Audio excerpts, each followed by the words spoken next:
So, it all started a long time ago. Turns out, there was a famous blacksmith who lived in these lands. This blacksmith owned a store where he sold his handmade iron weapons and armor. He was always working hard. His weapons were top-notch, real works of art. You could tell he put his heart into every piece. Then one day, he got lucky and sold his weapons to the kingdom of Cairo. That was a big deal. The red flag waved proudly, its gold emblem shining in the sun. It was a symbol of the army's strength and the blacksmith's success. The blacksmith saw the endless war as an incredible chance to raise his status. He knew it was a risky gamble, but the potential reward was too great to ignore. After the war, the blacksmith was awarded the position of a baron. He had proven his worth, and the kingdom recognized his contributions. The blacksmith kneeled, his head bowed in respect. It was a moment of great pride, as he was finally being recognized and accepted into nobility. Turns out, the blacksmith was now the owner of this land. He had come a long way from just making weapons. Turns out, the guy listening to the story was Master Roman's father.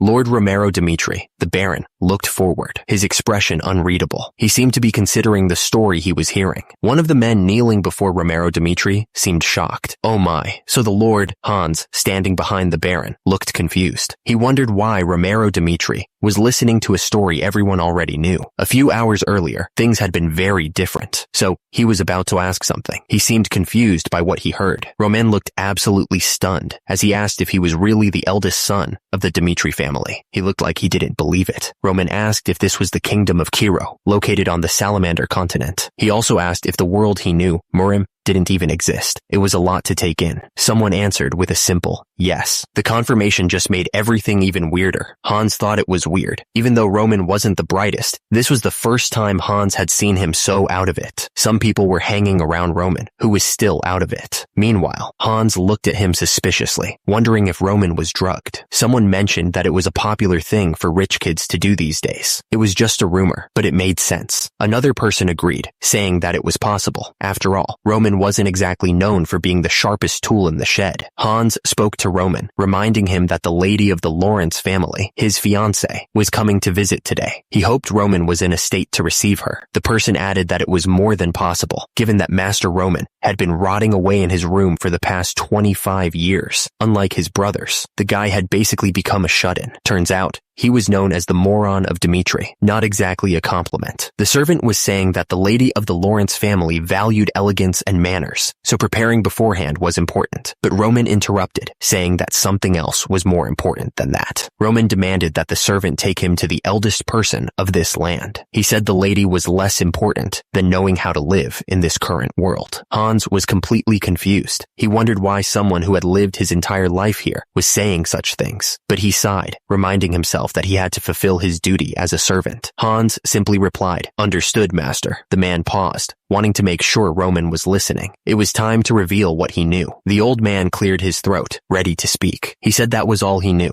A moment of silence followed as Roman absorbed the information. He thanked the man, saying it was a big help. Roman promised he would reward the man later. The old man replied that it was nothing, saying it was an honor to even be able to talk to him. The air crackled with anticipation. Roman Dimitri paused, lost in thought. He seemed to be wrestling with something. Suddenly, a realization hit him. His actual name wasn't Roman Dimitri at all, but Baek Jong-hyuk. He remembered his past life. As a person of Murim, Baek Jong-hyuk had lived a fierce life, fulfilling everything before peacefully accepting his death. But somehow, he woke up in Roman Dimitri's body. He couldn't understand how this had happened. Roman wondered if this was the will of the heavens, or maybe God's punishment for not accepting ascension. He was really confused. The man looked at Roman, clearly confused by what he was saying. Roman just stared back, lost in his own thoughts. Suddenly, a voice echoed, filled with pure rage. "You bastard!" the voice screamed. Kevin had his foot on the guy's face, grinding it into the dirt. "Just die already!" Kevin yelled. The guy collapsed to the ground, not moving. The people nearby just watched, frozen in shock at what they had just witnessed. Blood dripped down Kevin's face, but he didn't seem to care. He just stood there, breathing heavily. The man sneered down at Roman, calling him a filthy brat. He looked absolutely furious. Kevin didn't let up, continuing to beat the guy mercilessly. The victim was taking a serious beating. Hans appeared, watching the beatdown with a strange look on his face. He commented that he was just passing through for a moment. Hans's eyes widened as he looked closer. He noticed a tattoo on the victim's arm and gasped. "Ah," he said, recognizing the tattoo. "That tattoo of fangs is..." Someone nearby asked what the tattoo was. Hans looked nervous, sweating a bit. Someone shouted, calling him master. The voice was full of urgency. Roman turned his head, trying to figure out who was calling him. He looked a little surprised. Hans pointed out that it seemed like the Bloodfangs were involved. Roman looked confused and asked what the Bloodfangs were. Hans explained that they were a group that made money by lending it out at crazy high prices, not just in Dimitri, but in other places nearby too. Hans looked worried, saying it seemed like the kid owed the Bloodfangs a lot of money. He added that they were going too far. Hans was about to say they should pretend they didn't see anything, that getting involved wouldn't be good, but he stopped himself, unsure. Suddenly, a voice echoed with authority. It was a single, powerful word. Stop. The three men froze, their faces etched with confusion and surprise. They all looked up, trying to figure out who had given the order. Someone in the crowd shouted, "Master!" It was clear they recognized the voice and were surprised by it. Roman stood with a serious expression. His eyes narrowed, a clear sign that he wasn't going to let this go. One of the men stepped forward, his face hard. He looked right at Roman and asked if he was really Roman Dimitri. The man grinned, clearly not intimidated. There was a strange confidence in his eyes. The man started laughing like a maniac. He mocked Roman, saying he only stepped up because he was nobility. He kept going, making fun of Roman for even trying to stop them. He said Roman was just saying stuff like "stop it." The man dismissed Roman's authority completely. He said that Sir Dimitri could get lost since this was their business and they didn't need anyone interfering. Hans was getting really worried. He blurted out that they had to leave immediately because the Bloodfangs were vicious. He even called Roman Master Roman out of respect. Roman wasn't listening to Hans's warnings. Instead, he said he didn't know much about the laws of this place and demanded an explanation. Roman looked absolutely furious. He asked who had broken the law there and what punishment would be fitting for them. Hans looked up, completely stunned. He clearly wasn't expecting Roman to take things so seriously. The man explained that since the boy was in debt and couldn't pay it back on time, he was in the wrong. But the Bloodfangs didn't have permission to take care of it themselves, so they were also in the wrong. Hans continued, explaining that what was even more important was that they had disrespected Roman, the eldest son of the Dimitri family. He emphasized that disrespecting the eldest son was a crime worth their lives. Hans added that, according to the law of the land, it wouldn't be odd for them to receive capital punishment for what they did. The two men standing before Roman looked nervous, but also defiant. Meanwhile, Hans was sweating bullets, realizing how serious the situation had become. Roman stared down at the Bloodfangs and asked if they had heard what Hans said. They had broken the law of the land. He raised his hand, holding the stick high. Thus, Roman stared down at the Bloodfangs with a cold glare. He declared that as the eldest son of Lord Romero Dimitri, he would punish them all, right there and then. The air crackled with anticipation. One of the Bloodfangs stepped forward, trying to reason with Roman. He admitted that he understood that Roman was a noble who didn't know how the world worked, but he was putting them in a really tight spot. The Bloodfangs were starting to sweat, realizing they had messed with the wrong person.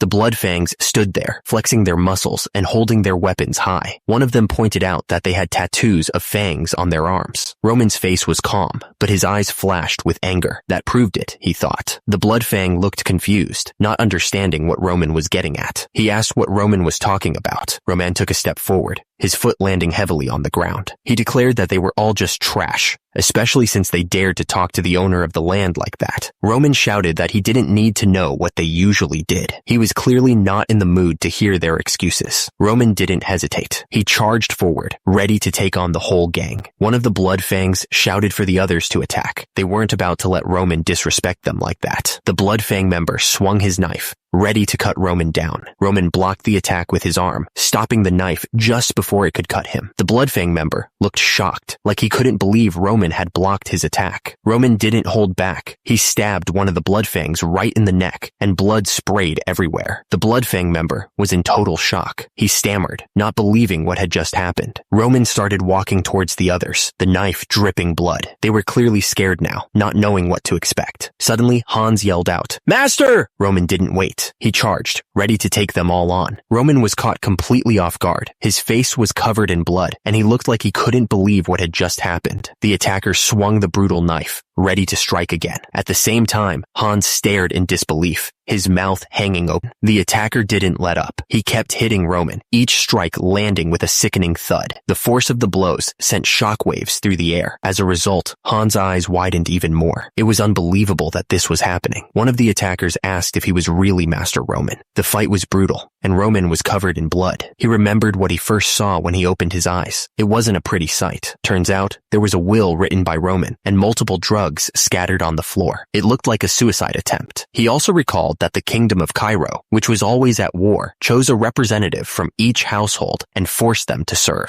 He held the document in his hands, feeling the weight of it. What did it all mean? The story went that Roman, the guy who was supposed to represent the family in the army, ended up killing himself because he was too scared. What a loser. It was a pathetic life, alright? But whatever life Roman lived, it was over now. Turns out, the current owner of that body was Baek Jung-hyuk, the leader of the Heavenly Demon sect. That's quite a change. As long as Baek Jung-hyuk had taken over that body, he was gonna live things his way. No more pathetic suicide attempts. He stood there, covered in blood, bodies scattered around him. He wasn't gonna let this new life go to waste. Roman was covered in blood, looking like a total mess. At the same time, someone shouted that he was a monster. A man saw Roman standing there, covered in blood, and screamed, running away as fast as he could. He was clearly terrified. The man gasped, struggling to breathe. He felt like he was choking. The man begged to be let go, his voice cracking. He was desperately trying to pull the hands off his neck. With a final gasp, the man fell to the ground. He was out cold. Roman spoke, declaring that for any group to function right, they needed to respect the law. He was laying down the rules. Even though Roman's sword dripped with blood, he promised he wouldn't kill them. He was showing a little mercy, at least for now. But Roman warned that they'd still pay the price for talking so ruthlessly. The man screamed as Roman's grip tightened. The man dropped to the ground, defeated. He wasn't moving. Roman then announced to everyone that his name was Roman Dmitri. He wanted to make sure they all knew who was in charge now. Roman spoke loud enough for everyone to hear, making it clear that if anyone had a problem with how he handled things, they could come find him. He stood there, covered in blood, the image of someone who wasn't afraid to get his hands dirty. The air around him felt heavy, like a storm was brewing. Roman finished what he was saying, letting everyone know that he was ready for whatever came next. He wasn't backing down from anyone. Suddenly, the name Baek Jung-hyuk appeared, surrounded by streaks of light. It felt like a name that carried a lot of weight.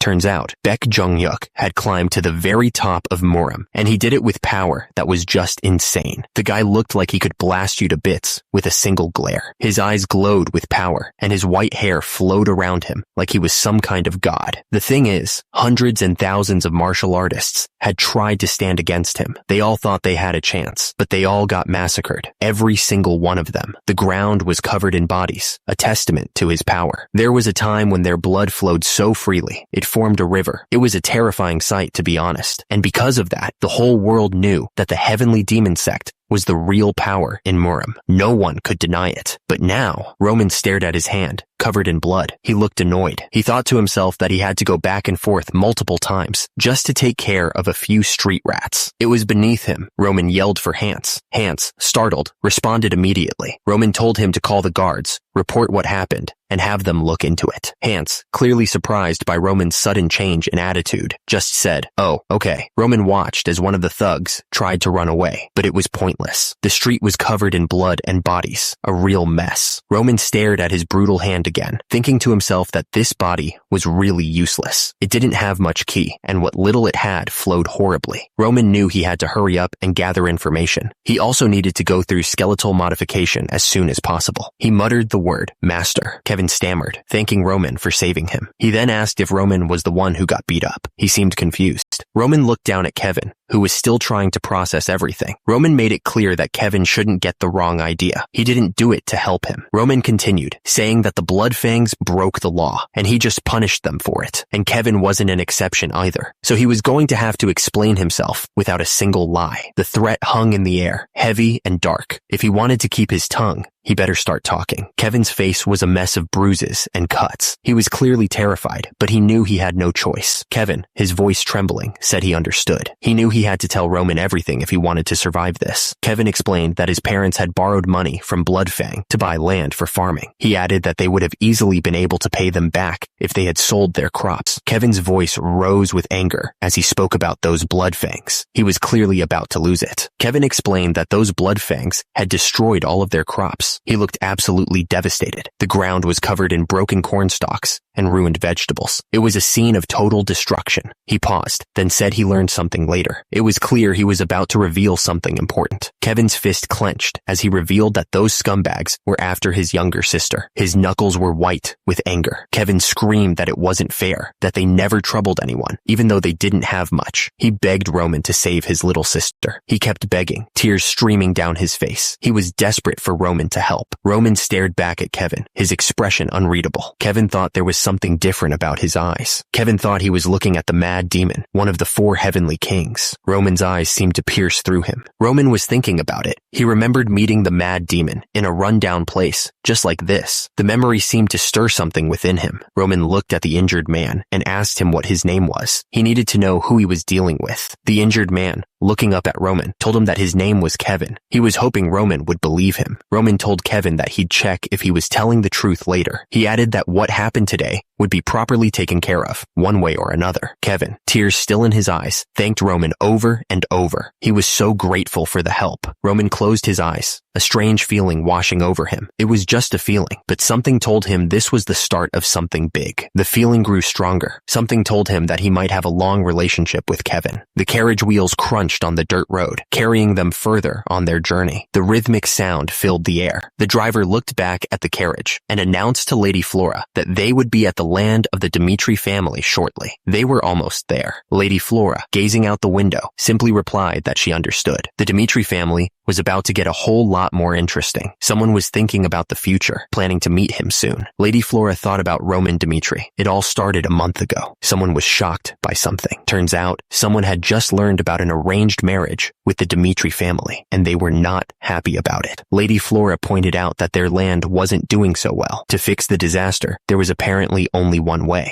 She was saying that the only way to overcome the disaster was. Lady Flora looked absolutely shocked. Her marriage had been decided just like that, and it was with the Dimitri family. She was going to have to spend the rest of her life like this. Lady Flora was absolutely horrified. She couldn't believe she was being forced to marry into the Dimitri family, a family full of minors. The man tried to calm her down, calling her name, but Flora was too shocked to listen. The man apologized, clearly feeling guilty about the situation. He explained that it wasn't his fault. It was his pathetic father who had made the decision. Meanwhile, Lady Flora's carriage came to a stop. A voice announced, "Miss, we are here." Lady Flora was complaining that she was supposed to marry the second son, who had a bright future ahead of him. She stepped out of the carriage, taking the hand of the attendant. She continued, saying that even that was ruined. She looked like she was about to explode with anger. She said it all went wrong when the eldest son, Roman Dimitri, got involved. Roman looked back, clearly confused by what he was hearing. He cocked his head to the side, trying to understand. Her voice echoed with rage as she accused Roman of forcing her to marry him instead. She was making a real scene. The nerve of that guy. She was going on about how she was forced to marry. Apparently, she'd heard that Roman Dimitri was nothing but a moron who only cared about luxury and having fun. She griped about how much perfume he used. She admitted that she knew about the situation with their land, but she was getting more and more upset. She turned to the attendant and said that Roman was really not it. She looked determined. It was clear she was going to tell Roman exactly what she thought of him, right then and there. Lady Flora took a deep breath, ready to say what was on her mind. She started speaking, addressing Sir Dimitri. Lady Flora was serious as she finished what she had to say. She wanted Roman to forget about this marriage. Roman didn't even let her finish before he responded. He said he was fine with it. Lady Flora looked completely surprised by his quick agreement. She didn't expect that at all. Roman explained that he'd heard about the marriage too. He added that the moron of the Dimitris wouldn't dare marry someone like her, so he believed it was right to cancel it. Lady Flora was completely thrown off by Roman's reaction. She couldn't believe he was agreeing so easily. She wondered what was up with him and if he was being serious. Since this was an important matter, Lady Flora said she was going to go tell her father immediately, but Roman told her to wait a second, stopping her from leaving. Roman asked if there was a problem. He pointed out that he'd heard she really wanted this marriage. Roman was willing to cancel the marriage without any conditions, so he was a bit confused. He then asked Lady Flora if she even wanted to marry him.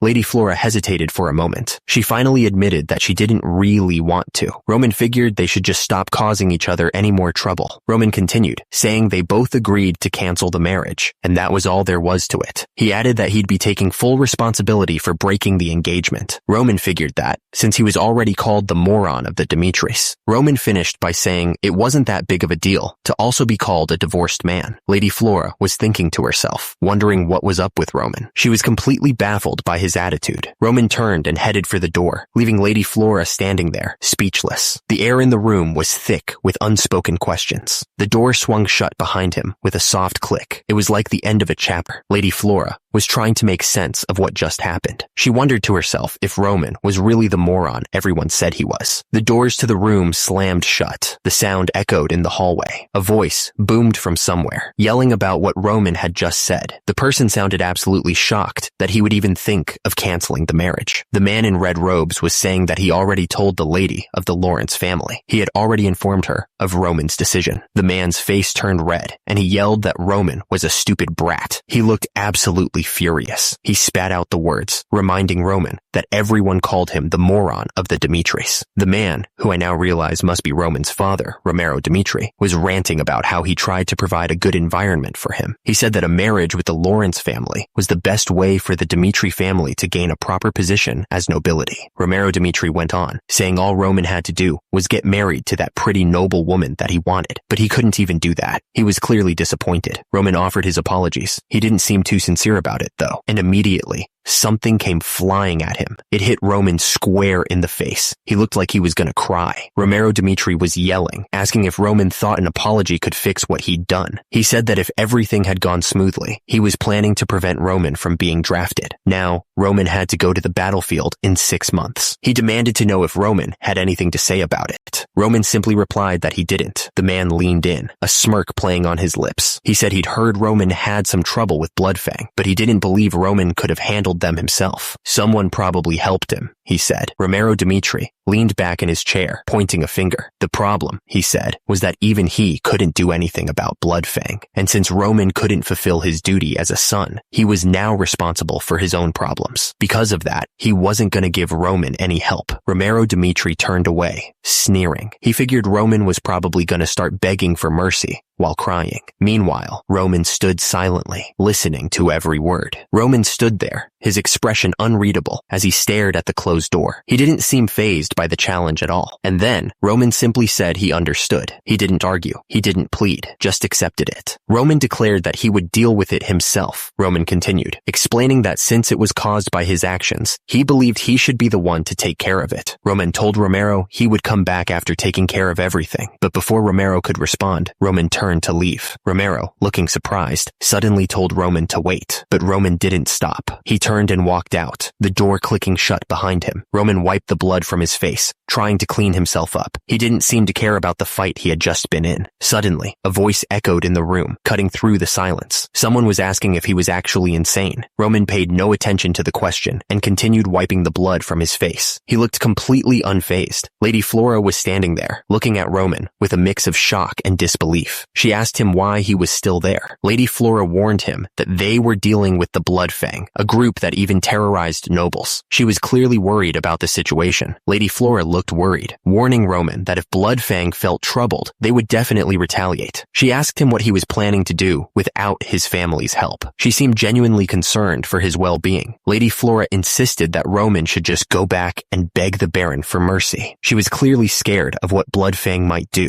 She probably thought he was in way over his head. Roman suddenly asked why he should do that. Lady Flora started to explain, but he didn't seem interested in hearing it. He looked like he was ready to double down on whatever he was planning. Roman cut her off, his tone suddenly hard. He just said her name, but it was enough to silence her. Roman told Lady Flora that she really didn't know her place. He was done listening to her. He looked absolutely furious. Roman was clearly taken aback by something. He didn't expect whatever was coming next. He just stood there, mouth open, and asked what was going on. The smell was awful, like something had died in the room. He tried to cover it up with perfume, but it wasn't working. The smell of blood had soaked into his skin, and this outfit felt way too tight. Roman tugged at the collar, looking uncomfortable. Hans just stood there, holding the perfume. He was reminded that this was his first meeting with his fiancée, the Lady of Lawrence. He had to show his respects. It was expected of him. Marriage, huh? He wasn't thrilled about the idea. Roman thought to himself that he's barely getting used to this world, and marriage would only make things harder for him. Roman said they'd be arriving soon. He figured they should wait for them downstairs. He admitted Hans was right about some things, though. Roman thought there was no reason to be disrespectful to the Lady of Lawrence. She hadn't caused him any trouble. He just needed to break this engagement, but he wanted to do it without making her angry. That was the plan anyway. At least, that's what he was hoping to do. But it seemed that Flora, this woman, was starting to understand the situation. She looked a bit worried, actually. But then, Flora's expression hardened. She thought to herself that he never planned to show any respect towards her. That just gave him even less of a reason to show her any respect, he thought. He was getting tired of this. Roman looked directly at her. He told Miss Flora that she was quite an arrogant person, wasn't she? Roman continued, explaining that he understood where she was coming from. She probably didn't consider his circumstances when he brought up breaking the engagement, he said. Roman seemed pretty pleased with himself. He was clearly enjoying this conversation way too much. Roman pointed out that when he said he'd take full responsibility for breaking off the engagement, Flora started to get anxious. Flora tried to come up with a response, stumbling over her words. Roman's eyes narrowed, focusing on Flora. He wasn't going to let her off the hook that easily. Flora finally spoke, telling Roman that he had no right to interfere with her decision. Flora looked down at Roman, standing tall and proud. Roman just stared back up at her, not backing down an inch. He declared that they would go their separate ways from now on and mind their own business. Roman continued, explaining that the reason he said he'd take full responsibility was to prevent any marriage talks that might happen after he broke the engagement. He added that it was also because he didn't want to be involved with Flora anymore. Roman paused, taking a breath. Then, he spoke Flora's name, getting ready to say what he really felt. Flora didn't say a word. She just turned around and walked away, leaving Roman standing there alone. It was over. Roman's voice echoed with finality, declaring that this would be the first and last time they ever met. Someone spoke, their voice laced with concern. They said that the other person was drinking too much. Night had fallen. The mansion loomed in the darkness, a silent witness to the events unfolding within its walls. Someone suggested that they should stop drinking for the day. He sighed, confessing to Lahana that he had used violence against Roman again. He thought back to when they were commoners, admitting that he used to beat Roman up pretty often, and after they became nobles, he promised himself that he wouldn't let his child go through that experience again. Romero Dimitri admitted that thanks to that promise, their other children grew up well. His wife agreed that was true, but then Romero Dimitri wondered, what about Roman? He was the only child who went through the hard times with him. He didn't know how he should treat Roman.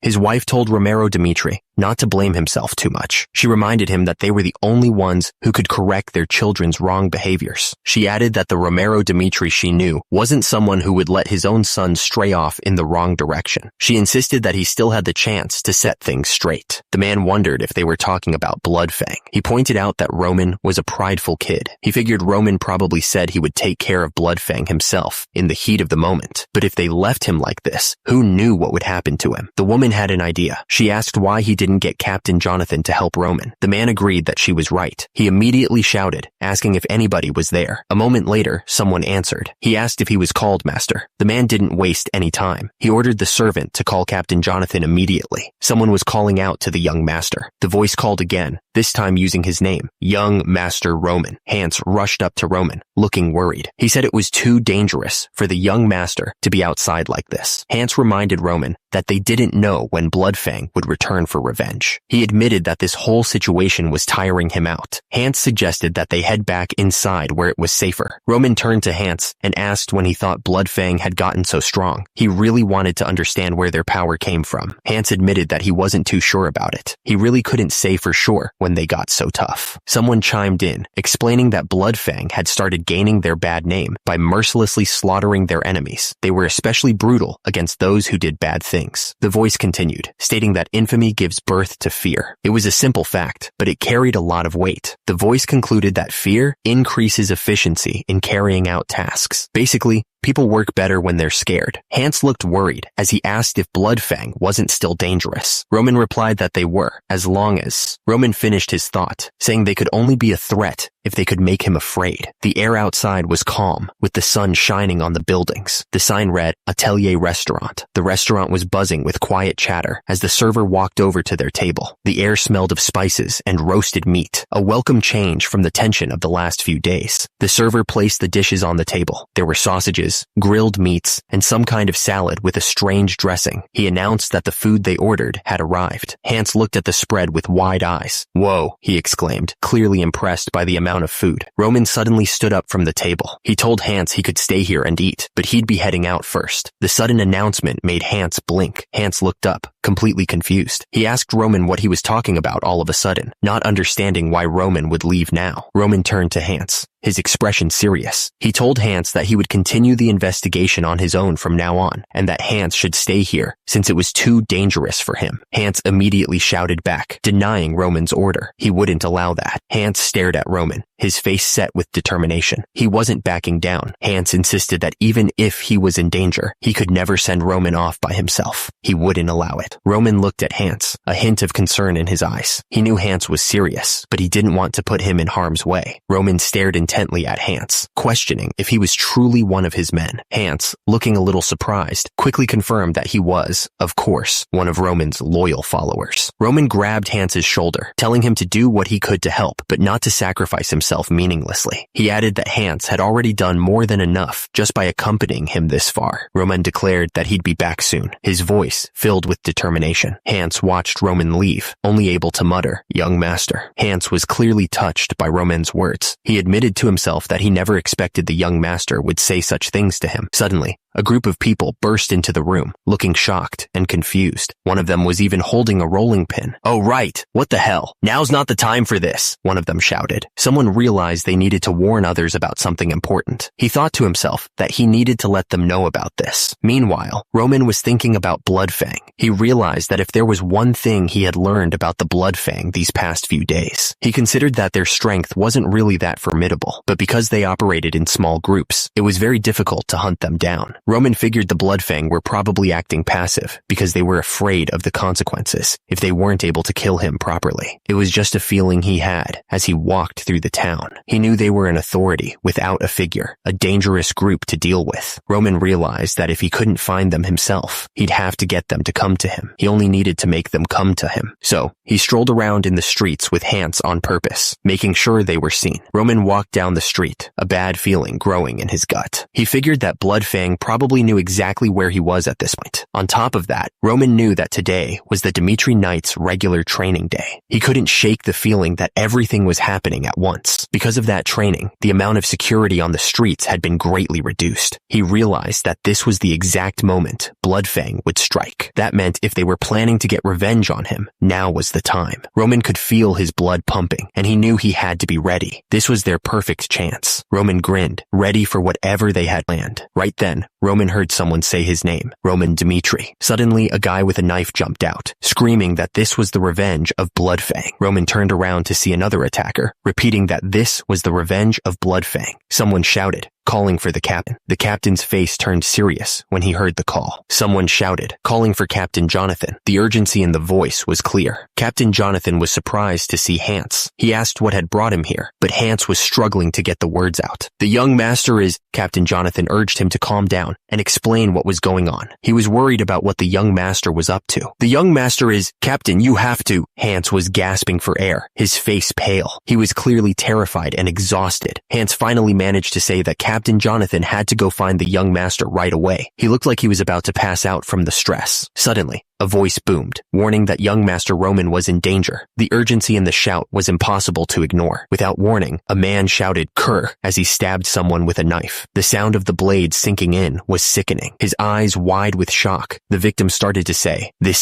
scumbag." He looked absolutely furious. The attacker's hand tightened around the knife, his knuckles white. The weapon was covered in blood. The hand holding the knife trembled slightly, but the grip remained firm. The air was thick with the smell of blood. The man gasped, clutching clutching at his chest as blood bloomed across his shirt. His eyes widened in disbelief as he realized what had just happened. The attacker stared down at the brutal knife in his hand, his expression blank. He didn't seem to feel anything about what he had just done. The attacker stood over the body, the blood pooling on the cobblestones around them. The scene was silent, except for the faint sound of dripping blood. A voice echoed through the alley, filled with disbelief and horror. Someone had just stumbled upon the gruesome scene. Two men hurried into the alley, their faces grim as they took in the sight of the body. They clearly hadn't expected to find this. Two men arrived at the scene, and they looked absolutely shocked. They couldn't believe what they were seeing. One of them said that this wasn't what they had been told to expect. The man with blood staining his shirt grinned. He asked the newcomers what they thought they were doing, his voice calm despite the blood.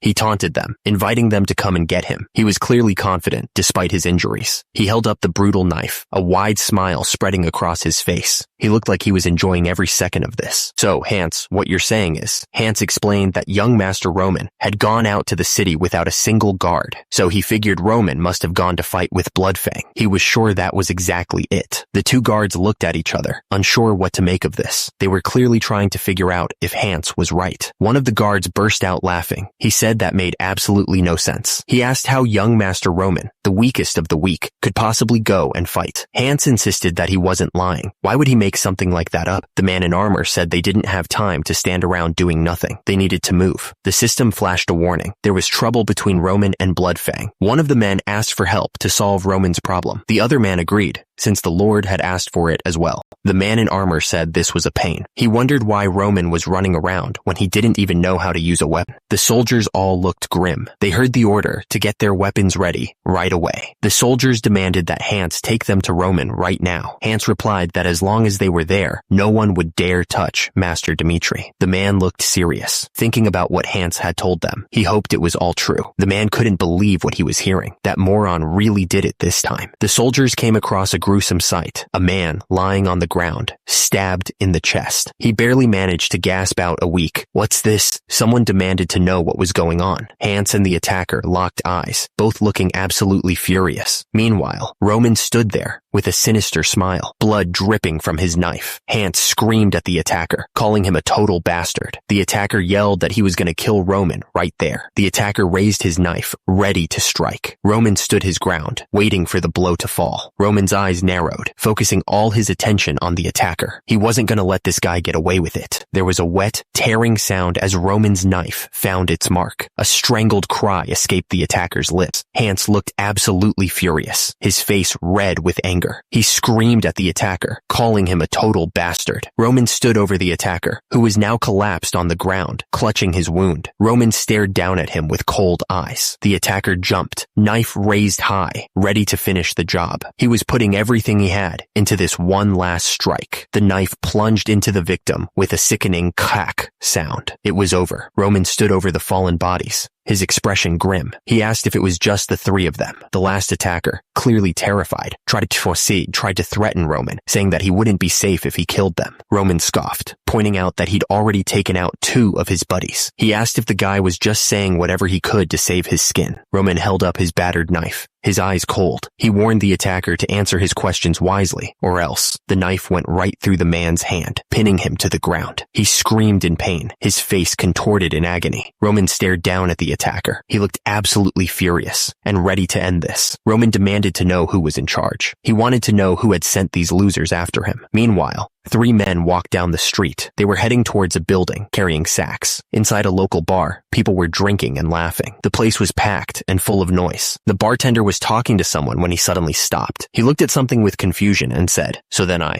Roman stood at the bar, his back to the bartender. The bar became quiet, like everyone was holding their breath. One of the bar employees started to say something, but stopped. He was clearly shocked by what he saw. The bar employee stepped forward nervously and greeted Roman. "Hello, young master." "Hello." The bar patrons started whispering amongst themselves. "It's Roman? Why did he suddenly come here? Why does he look like that?" Roman stood at the bar and asked the bartender, "What will it be?" "Tear of the Dawn, one from the 20s. The bartender apologized, saying that the bar didn't have anything like that. He asked if he should recommend something else, but Roman just said that was fine. Roman simply told him to get him something strong. Roman explained that he had something to do in the morning, so he was going to need to be a bit drunk, Roman said. The words "dew of the dawn" appeared in the air, almost like a question hanging in the balance. Turns out, it was a pub right in the middle of the street. Apparently, that's where they got their tasks from. Hans asked what the special code was, the one they needed to say to get the tasks. The code phrases floated in the air: tear of the dawn, something strong, and work in the morning. It was important to say all of those phrases, and in the right order too. The bar was crowded, filled with people drinking and talking. It was a normal enough place, but the air felt thick with tension. Suddenly, Hans's voice boomed through the room. He yelled for everyone's attention.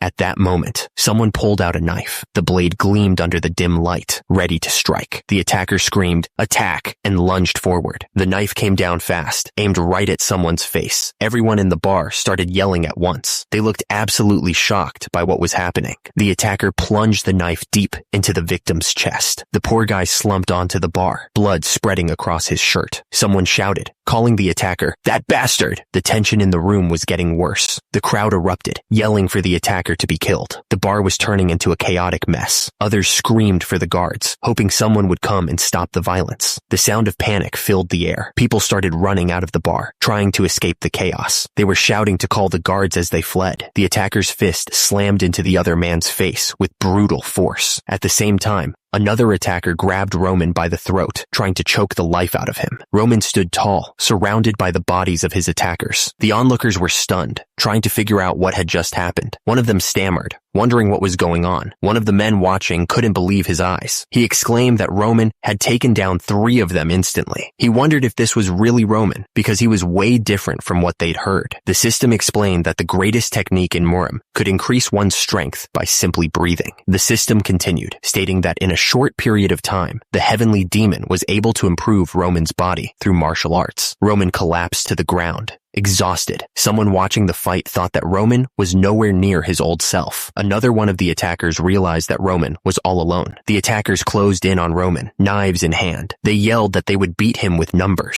Despite being surrounded, Roman smirked slightly. He wasn't worried at all. Roman thought to himself that these guys were nothing but nuisances. Someone was struggling to pull themselves up, grabbing onto the edge of something with a grunt. A man looked up, shocked by what he was seeing. He said that someone had made it just in time, narrowly avoiding something bad. The man said he was just about to finish up. He then asked Roman why he was doing this. Roman replied that it was a useless question, since the man was the one who attacked him. Besides, it was just the 2 of them now. Roman stared at the man, his expression unreadable. He admitted that he had something he was curious about, his eyes gleaming. Roman suggested that they have a little chat, his tone hinting at something more than just a friendly conversation. The man's eyes widened, his mouth hanging open slightly. He was clearly shocked by what he was seeing. Another man was lying on the floor, barely conscious. He looked terrified, like he couldn't believe what was happening. Another man lay still on the floor, a knife beside him. It looked like something young Master Roman had done, which was hard to believe. Someone shouted for the captain, their voice filled with panic. The captain asked what was going on. The survivor from the 2nd floor said that young Master Roman had gone to Lawrence. The man looked up, clearly confused by the news. He asked why young Master Roman would go to Lawrence. The reason was simple. Bloodfang's main base was located at Lawrence, which was really bad news. It all started an hour before. Something was definitely about to happen. In Lawrence, the building stood tall against the sky. It was a place where secrets hid in every shadow. Suddenly, someone called out, "Hey, owner!" The interrogator spoke, suggesting they could both benefit from talking things through. The guy looked up, sweat dripping down his face, clearly terrified. The interrogator mentioned that the guy had already lost 2 fingers, but the guy spat back that he should get lost and that he had nothing to say. The prisoner screamed that Roman would pay for this. Bloodfang, he said, would definitely get their revenge. Roman responded that the man should have acted like that in the first place. He admitted he liked people like him. Roman continued, explaining that those who don't talk, even after torture, and aren't afraid of death, usually have the most valuable information. The prisoner insisted it was a waste of time and begged Roman to just kill him. Roman paused, wondering if that was really true. Roman stared at the prisoner, his purple eyes intense. He was thinking about what the guy had just said. Roman figured it was time to test the prisoner. He wanted to see if the man would keep his mouth shut, no matter what he did. Roman produced produced a photo. He said he was going to use it as an example. Roman held up the photo so the prisoner could see it. He wondered what would happen if he said, Roman threatened to find and kill the prisoner's son, the one in the picture. The prisoner's eyes widened in terror. The prisoner denied everything. He insisted he didn't know what Roman was talking about and that the kid wasn't his son. Roman fired back immediately, saying he was full of it because the kid looked exactly like him. The prisoner's teeth were clenched so hard they looked like they might crack. He was absolutely furious. The prisoner exploded with rage. He shouted that it was insane for a noble like Roman to threaten his family. Roman held up the photo of the prisoner's son. He happened to have learned something interesting about Bloodfang recently. The guys in Bloodfang even sacrificed their lives for the sake of getting revenge. Roman continued, explaining that he had found one common thing among those guys. It's that they were heavily in debt to the Bloodfang, and they weren't originally bad people. Roman finished his thought, but they ended up turning into devils. Roman explained that Bloodfang doesn't hesitate when committing crimes just to make people owe them money, and turning the debtor's family into slaves is easy for them. That, he said, was the truth about Bloodfang. The prisoner explained that they push a person to the edge of a cliff, and they hold their family hostage and use them as a threat. He asked if Roman didn't think that was a reasonable guess as to how they operated. The prisoner's face was bruised and swollen. He said that nothing changes even if you know the truth. Roman told him that Bloodfang would definitely get there. He interrupted himself, telling the guy to think about it carefully. He added that the prisoner had to be careful when choosing where to bet his money. Roman stared down at the prisoner. He was serious, he said, when he said he'd kill his son. Roman swore by his name, Roman Dmitri, that he would get revenge. Roman said he would make the soldiers look for him. The picture of the prisoner's son was now broken. He said he would kill him, very slowly and very painfully. Roman's foot came down hard, smashing the picture frame and the image of the prisoner's son beneath it. But before he did that, Roman told him he'd give him another chance. The prisoner's eyes darted around, sweat beading on his forehead. Roman asked if he would rather keep his mouth shut for the sake of Bloodfang and let his son die while suffering, or would he give him the information he needed to properly take care of Bloodfang? Roman's words hung in the air like a threat. The choice was his. Far from the interrogation room, the town of Lawrence was quiet. The only sound was the wind whistling through the buildings. Deep inside a building, an unknown person asked if something was really true, sounding unsure. Another person confirmed that Roman Dmitri himself had defeated an entire division. It was a shocking claim. The men started to panic. If the Dmitri Knights took action, they knew they'd be in serious danger. The man looked furious. He shouted, "Damn it!" He refused to believe what he was hearing. There was no way. The man sitting on the throne couldn't believe Roman was capable of such a feat. He thought Roman was just a weakling. He glared, realizing they had messed up big time. He admitted that they had intended to show everyone how powerful they were by taking out Dmitri. The news was unbelievable. How could someone who couldn't even get in the Royal Swordsmanship Academy defeat an entire division by himself? The leader sat on his throne and asked where Roman was at that moment. He figured that Roman had just left the Dmitri region. He wondered if Roman had gotten information from the Morning Dew. The leader asked if Roman was all by himself. The other person confirmed that he was. The leader looked absolutely furious. He said that Roman dared to attack their headquarters all by himself, like they were nothing. The leader immediately ordered his forces to gather. He wasn't going to let Roman get away with this. One of the subordinates told the leader that they would kill Roman before the Dmitri Knights could even get there. They had to take care of that arrogant brat. The attacker's eyes burned with rage. He screamed that Roman Dmitri dared to put his hands on Bloodfang,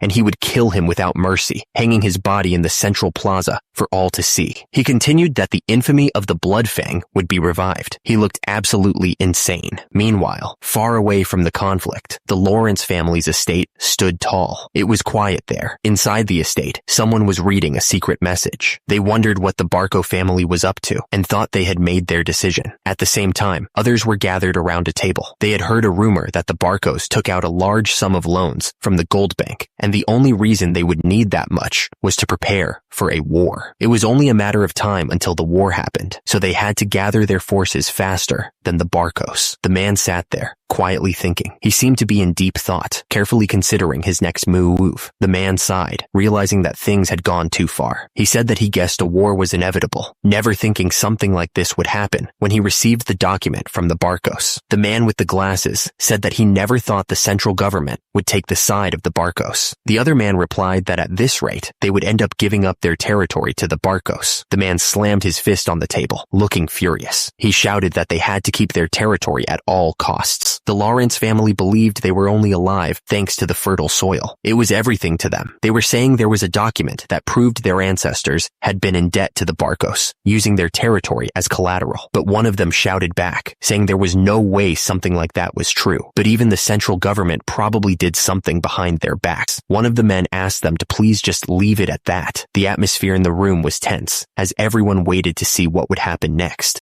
One of the men said that no matter what happened, they must not give away their territory. He warned that families from all around would come at them like hyenas if that were to happen. Since the Barcos didn't seem to want to compromise with them, they had to resist to the best of their abilities. The man then said that was right, and that was why they had arranged a marriage with the Dimitris. Another man chimed in, agreeing that they had the Dimitris. He added that although they were originally commoners, weren't they one of the wealthiest in the northeastern region? One of the men said that no matter how much the Barcos borrowed, they wouldn't be wealthier than the Dimitris. He seemed pretty confident about it, like he knew something the others didn't. The Lord hoped that was the case. That's why he had sent his only daughter to that idiot in the Dimitri family. After all, the advisor chimed in, saying it was all for the sake of Lawrence. He assured the Lord that he had made the right choice and shouldn't blame himself too much. The Lord simply said, all right. He seemed to accept what the advisor was saying, but there was still a hint of worry in his voice. Meanwhile, Flora looked uneasy. She seemed to be in distress, and a bead of sweat trickled down her face. The gears turned in her head. What should she even tell them? She was clearly struggling to figure out how to break the news. Flora looked down, her face etched with worry. She was clearly starting to feel the weight of what she had done. Flora was pacing back and forth, conflicted. She thought to herself that now that she had broken off the engagement, she couldn't even face her father. But then she shook her head, telling herself that this was her life, and she wasn't going to get sold off to some guy. Still, she worried about her father's plan and the family's future. With newfound resolve, Flora decided she was going to tell him. She steeled herself, ready to face whatever came next. Flora declared that she couldn't marry someone who she didn't have feelings for. She would tell her lord that she couldn't go through with it. Flora's face was a mask of worry as she stood there. In the background, a knight was running towards her, his face etched with panic. Flora's eyes widened slightly, a bead of sweat trickling down her temple. She looked completely confused, unsure of what was happening. The knight finally reached Flora, panting heavily. He managed to sputter out a greeting, addressing her formally. The knight then shouted that it was an emergency. His voice was full of dread. Flora's eyes darted around, her face pale with shock. She was clearly caught off guard by the knight's sudden announcement. The attacker was right outside, banging on the door. He yelled for them to open up, calling them every name in the book. One of the guards shouted back, demanding that they drop their weapons and follow protocol. He warned that young Master Roman was in danger. The guard continued to yell that if anything happened to young Master Roman, he wouldn't forgive them. Below, a group of knights rode up to the scene,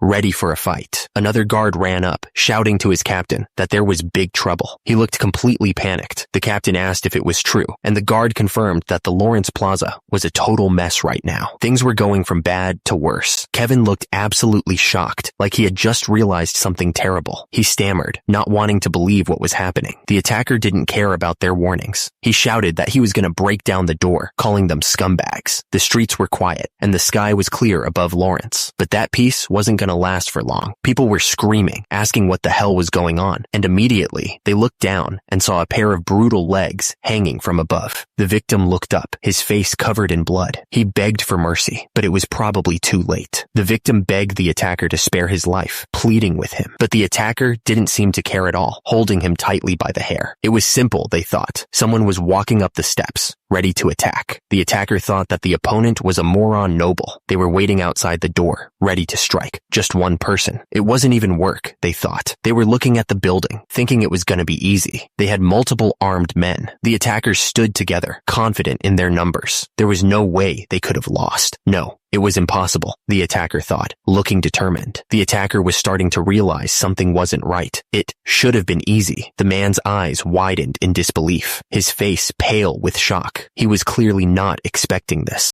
The bodies of his men were scattered around him, lifeless. The man knelt there, staring at the scene of the massacre. He knew it was over. There was no escape, no way out. He thought to himself that he was going to die. He was surrounded by the bodies of his men, the blood soaking into the floor. The man just knelt there, waiting for the end. The attacker started to panic. At this rate, he knew he was gonna die. He could feel it coming. His mind was racing. He was gonna die. He was absolutely sure of it. No way. He didn't want to die. He couldn't die. He refused to die. He repeated it over and over in his head. He was gonna die. He didn't want to die. He was gonna die. He didn't want to die. He didn't want to die. He was gonna... The attacker begged for his life, pleading for Roman to spare him. He stammered, begging Roman to please stop. He begged Roman to at least spare his life, anything to avoid death. Roman didn't even hesitate. He grabbed the attacker by the hair and dragged him along the street. The attacker, now on the ground, weakly pleaded, "Please!" The sound of the blow echoed through the plaza. The attacker cried out, blood splattering on the cobblestones. The crowd watched, whispering amongst themselves. They were clearly shocked by the brutality of the scene. The attacker, desperate to survive, begged for his life. He promised he'd do anything, even become Roman's dog for the rest of his days. Roman looked down at the man with cold eyes. He told him he should have offered to be his dog before he tried to attack. It was too late. He should have thought about the consequences before he showed his fangs. The attacker was down, lying in a pool of his own blood. He was clearly in terrible shape after that last blow. The crowd began to murmur, realizing what was happening. One of them said that the man was the leader of Bloodfang, and he was a real scumbag. Another person chimed in, adding that Bloodfang had even harmed the Dimitris. They used all sorts of dirty tricks to fool people. It turns out they even tried to kill Roman for trying to stop them. That's how low they would stoop. Roman looked out at the crowd, his expression serious. He declared that the crimes of Bloodfang were clear for all to see. Roman declared that he would rip out the evil within them. He looked absolutely furious, and immediately, Roman stepped down hard on the fallen leader of Bloodfang. The man's face was buried in the dirt, unmoving. The people watching were stunned by the display of force. A man and woman gasped, seeing a knight arriving on horseback, shouting that it was the young master. The man could only say, "Ah," his eyes wide with disbelief. He was clearly shocked by what he had just witnessed. All that remained was the blood splattered on the ground. The scene was a brutal reminder of what had just happened. The question hung in the air. Was that really the truth? The answer came quickly and simply, yes. Baron Lawrence explained that they had allowed Roman Dimitri to enter the land. He added it was because Roman was engaged to Miss Flora. The story continued, saying that after about an hour, Roman showed up at the Lawrence Square, dragging a man. And the story concluded that Roman had stated that the man was the leader of Bloodfang, Ben Miles. And then came the bombshell. He had executed him right there, in front of everyone. The news was met with disbelief. Could it really be true that Roman Dimitri had done this? Baron Lawrence looked absolutely stunned. He couldn't believe that Roman had caught the leader of Bloodfang and executed him. The man with the glasses argued that the important thing was that Roman had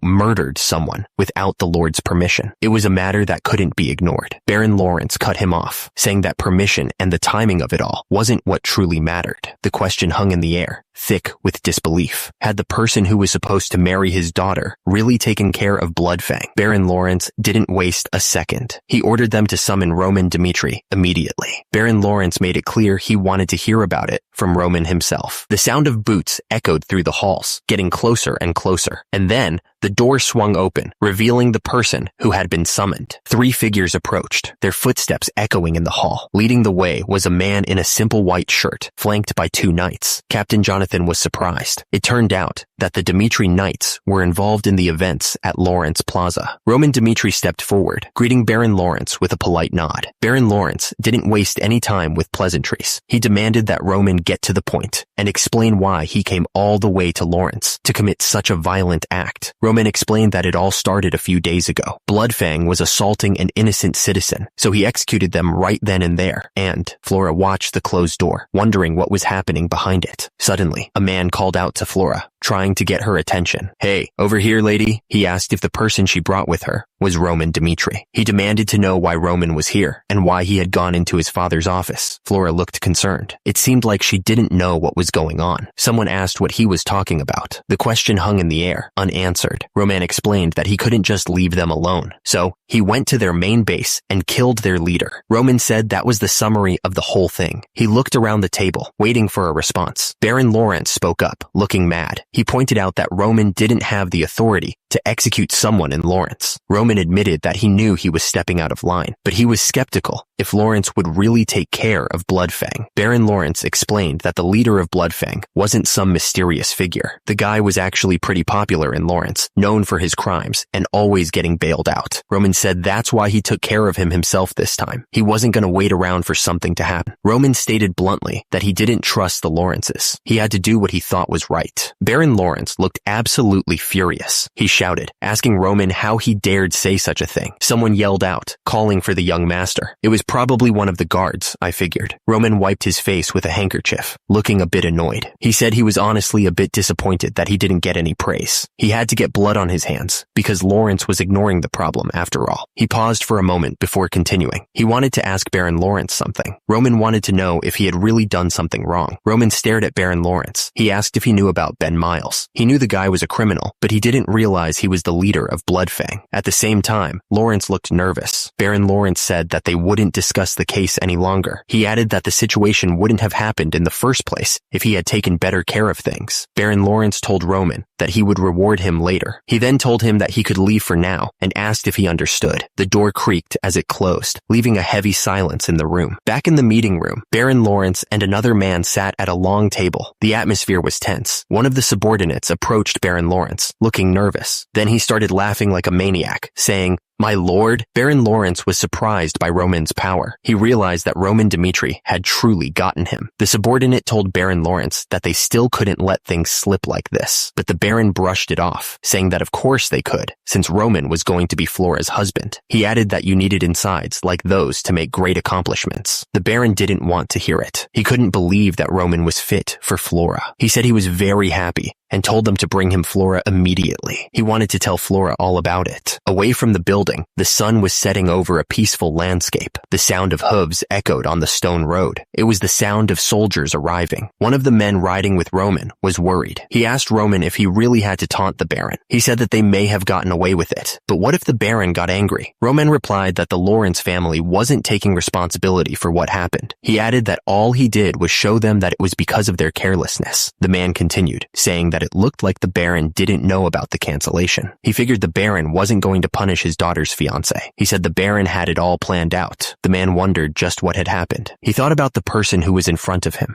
Roman stared intently, his face grim. He was focused on something far away. At that moment, someone realized that this was not the Roman Dmitri they used to know. This Roman was something else entirely. The voice echoed in his head, introducing himself as Junghyuk Baek. Junghyuk's voice continued, declaring that Roman was the son of the heavenly demon.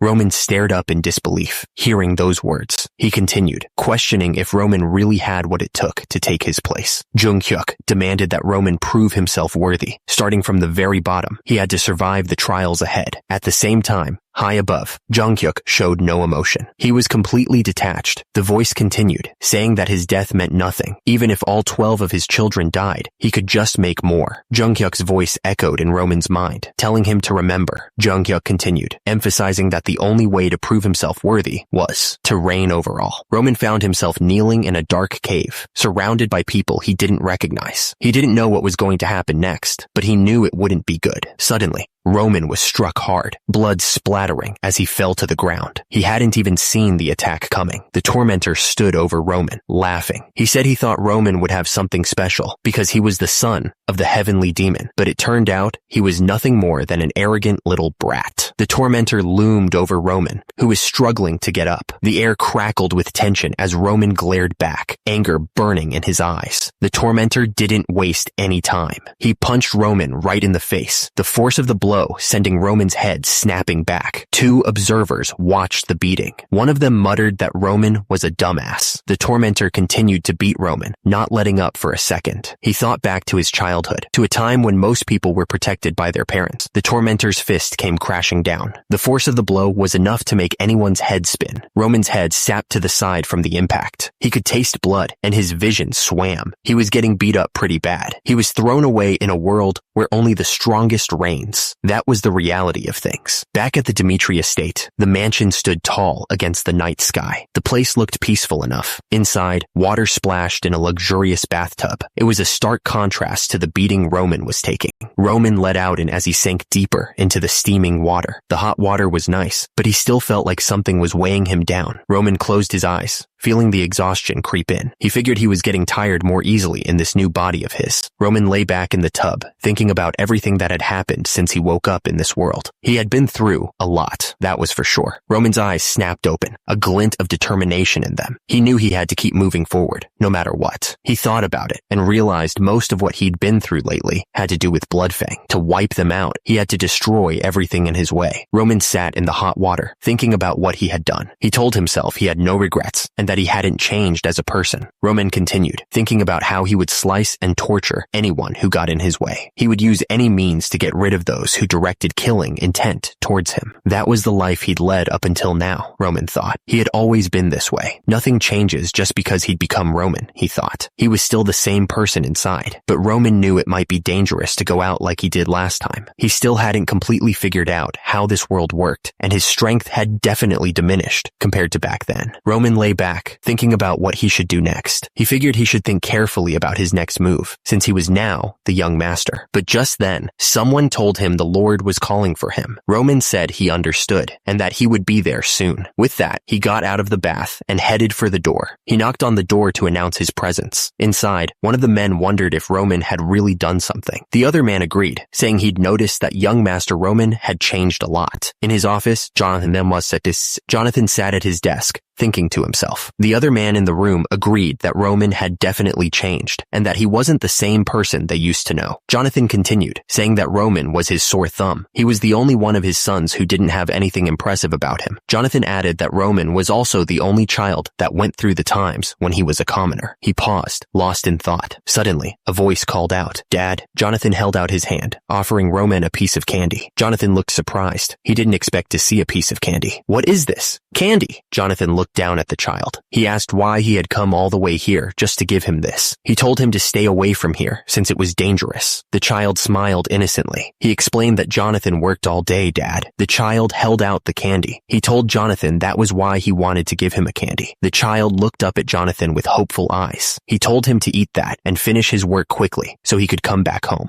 Hans looked absolutely stunned, his eyes wide with disbelief. He couldn't believe what he was hearing. Jonathan looked up, his expression full of regret. He wished for Roman to be happy. Jonathan clenched his fist, his voice heavy with guilt. That's why he favored Roman, giving him a lot of allowance so he wouldn't be made fun of for being poor. But he never thought that it would trigger the start of him veering in the wrong direction. Jonathan looked down, his face etched with sadness. A part of him had already given up on Roman. My lord. But after hearing that Roman destroyed Bloodfang, Jonathan was filled with hope once again. He really wanted to believe in his son. There was a knock on the door. One of the men announced, introducing someone. "Father, this is Roman." The man acknowledged that no matter what methods Roman used to defeat Bloodfang, Jonathan told him to come on in. He added that if Roman really accomplished something of his own will, at that moment, a foot stepped inside the room. Jonathan declared that he was prepared to do anything for Roman. Roman thought to himself that his father was trying to make up for being a lacking father. He could see it in his eyes. Jonathan nodded, confirming that he was listening to Roman. He was giving him his full attention. Jonathan asked Roman if he had really taken down Bloodfang all by himself. He looked at Roman with anticipation. Roman glanced at Baron Romero. He knew that the Baron had high hopes for what he was about to say. Jonathan considered telling the truth, but he knew that if he did, his father would see him in a completely new light. He wasn't sure if he was ready for that. Turns out, achievements that are bigger than expected always come back to bite you. Nothing is ever simple. Roman considered backing off right now. He figured he could earn some time for himself to grow stronger. Suddenly, someone called out his name. "Roman?" Jonathan was trying to figure out what to do. Should he tell the truth or should he hide it? He knew that hiding it was the more rational decision. However, something was holding him back. He wasn't sure what to do. The punch landed hard, snapping Roman's head to the side. He could feel the sting spreading across his face. The attacker kept hammering away at Roman, not giving him a chance to breathe.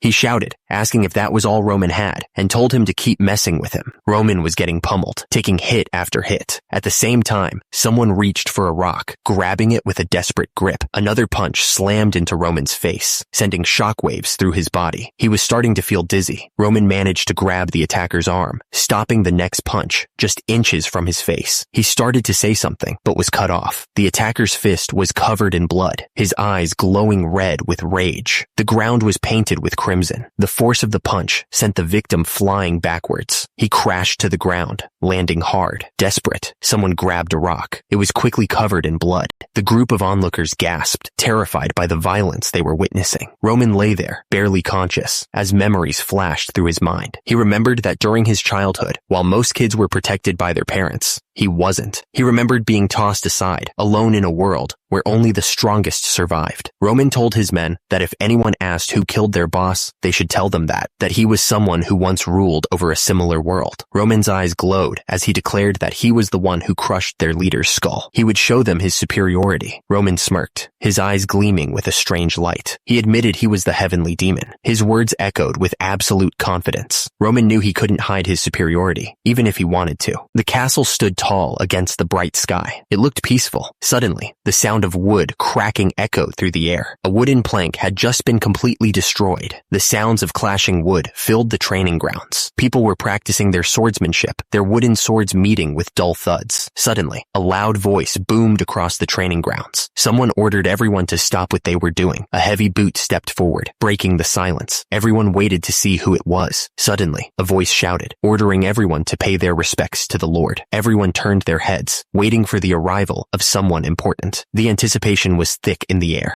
The crowd started chanting, "We respectfully greet the Lord. We respectfully greet the Lord." Chris looked up, a bit confused by all the commotion. He looked absolutely puzzled. He wondered what was going on. The man turned his head, looking surprised. He wondered why Roman Dmitri was there. Then, the sound of heavy footsteps echoed as someone stepped forward. The sound was very loud. Kevin glanced to the side, waiting to see what was going to happen next. He seemed a little nervous. Someone announced that the swordsmanship duel with the young master Roman was about to start. The crowd grew silent, waiting for what would happen. The man asked if anyone wished to participate and requested them to step forward. He waited patiently for someone to accept the challenge. The crowd was on edge, waiting to see what was coming next. You could feel the tension in the air. Chris looked absolutely stunned. He asked what the hell was going on. Roman stared forward, his face serious. He asked if they were really going to duel with that idiot. An hour earlier, Roman stood in the room with two men. He admitted that it was him. Roman smirked slightly, a hint of a plan forming in his mind. He seemed calm and ready to face whatever was coming next. Romero Dmitri looked at Roman with a serious expression. He asked how Roman had managed to defeat Bloodfang. Roman thought for a second. He needed to answer Romero Dmitri in a way that wouldn't make him suspicious. Roman answered that he had actually been secretly training his swordsmanship. He hoped that Romero Dmitri would buy the story. Romero Dmitri asked why Roman had been hiding his training from him,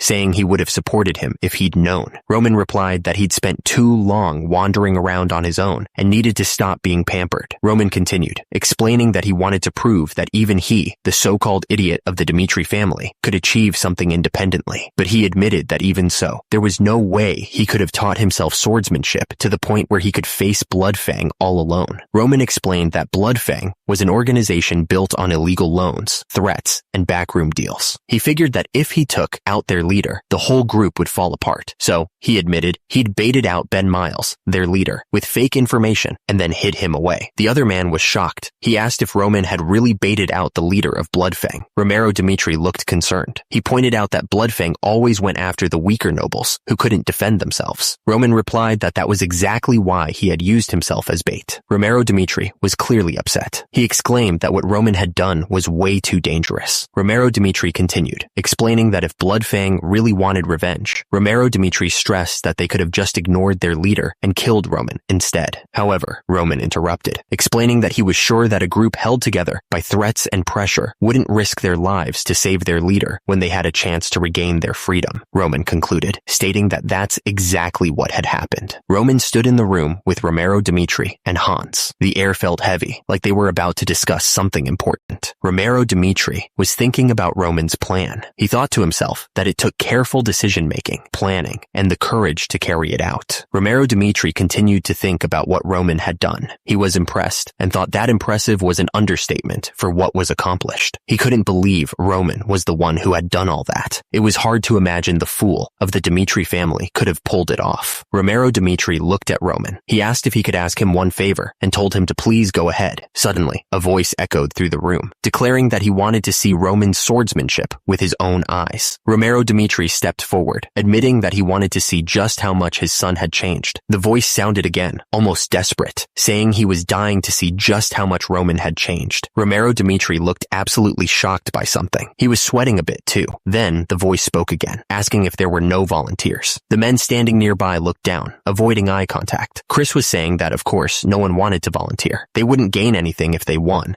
And if they lost, they might get kicked out. So why would anyone want to participate in something like that? Chris continued, explaining that there needed to be an expert who could completely subdue the young master. This was important to keep the prestige of the knights and to confirm the young master's skills. Romero Dimitri's voice boomed through the training grounds, warning that if there were no volunteers, he would pick someone himself. The air grew tense at that moment. Romero Dimitri said that he would like to step up himself, but as the captain of the knights, he couldn't unsheath his sword for something like this. Then he added that there was only one person fitting for this. Romero Dimitri spoke the name, Chris. The knights stood at attention, waiting for their next order. The tension in the training grounds was thick enough to cut with a knife. Romero Dimitri's words hung in the air. Chris looked shocked, clearly not expecting to be chosen. He asked, confused, if he had heard right. Everyone knew Chris as the vice captain of the Dimitri Knights. He was a skilled fighter, but he wasn't sure he was up to this. Chris started thinking back. He remembered the first time he had met Roman. It had been just last year. He had been out on patrol after getting a report about some drunk guy causing trouble at a restaurant. It seemed like a simple enough task at the time. The guards rushed in, but they were too late. They started yelling, asking what was going on. The guards were getting really mad now. They yelled, asking if he was kidding them. Roman was furious. He yelled that they were treating someone like trash just because he had touched them a little. Roman didn't stop there. He kept going, asking if they really wanted their restaurant to go out of business as of today. The restaurant staff immediately started apologizing, saying they didn't mean it that way, but Roman didn't want to hear it. He told them to shut up. His face twisted in anger. Roman was losing it. He yelled at the staff, telling them not to talk back to him like that, since they were just lowlifes. He was absolutely furious. Roman kept shouting, telling them to get over there again. One of the staff tried to calm Roman down, stammering that he should chill out, but Roman didn't want to hear it, so he punched the guy, telling him to get over there when he called. Another man stepped in, telling Roman he thought that was enough. He demanded to know who they were and told them to get out of there. The man grabbed Roman's wrist, warning that if he caused any more trouble, even if he was the young master, he would be in trouble. Chris's face stung from the slap. The red marks on his cheek were a clear sign of the force he'd just endured. The knight, absolutely livid, shouted at Chris, demanding how those lowly knights dared to lay their hands on him. He looked absolutely furious. Chris glared back, thinking how he knew from the moment he got slapped in the face. He was starting to realize something. Chris realized that this guy had never trained his entire life. The knight's weakness was becoming obvious. Chris thought that the knight had the strength of an average, no, below average adult man. He was pathetically weak. The thought echoed with a sting of disgust. It was hard to believe what was happening. The knight looked absolutely shocked. He couldn't believe that such a pathetic human being was the son of a lord. Another knight chimed in, admitting he had always considered Roman as trash, someone who would be better off dead. He was clearly not impressed. The knight was furious. He couldn't believe that he was being asked to duel with that same Roman. Are you kidding me? Chris looked absolutely stunned. He'd clearly been caught off guard by all of this. Then he heard his name being called. Chris, come forth. The man insisted that Chris should be the one to duel Roman. He explained that Roman was an expert who had faced Bloodfang all by himself, and it was only right for Chris to step up for a fair match. Chris looked unsure, but he was interrupted as someone called his name. He looked up, clearly not wanting to get involved. Chris nodded, a look of understanding washing over his face. It seemed he had no choice in the matter. The two men stood facing each other on the training ground, swords drawn.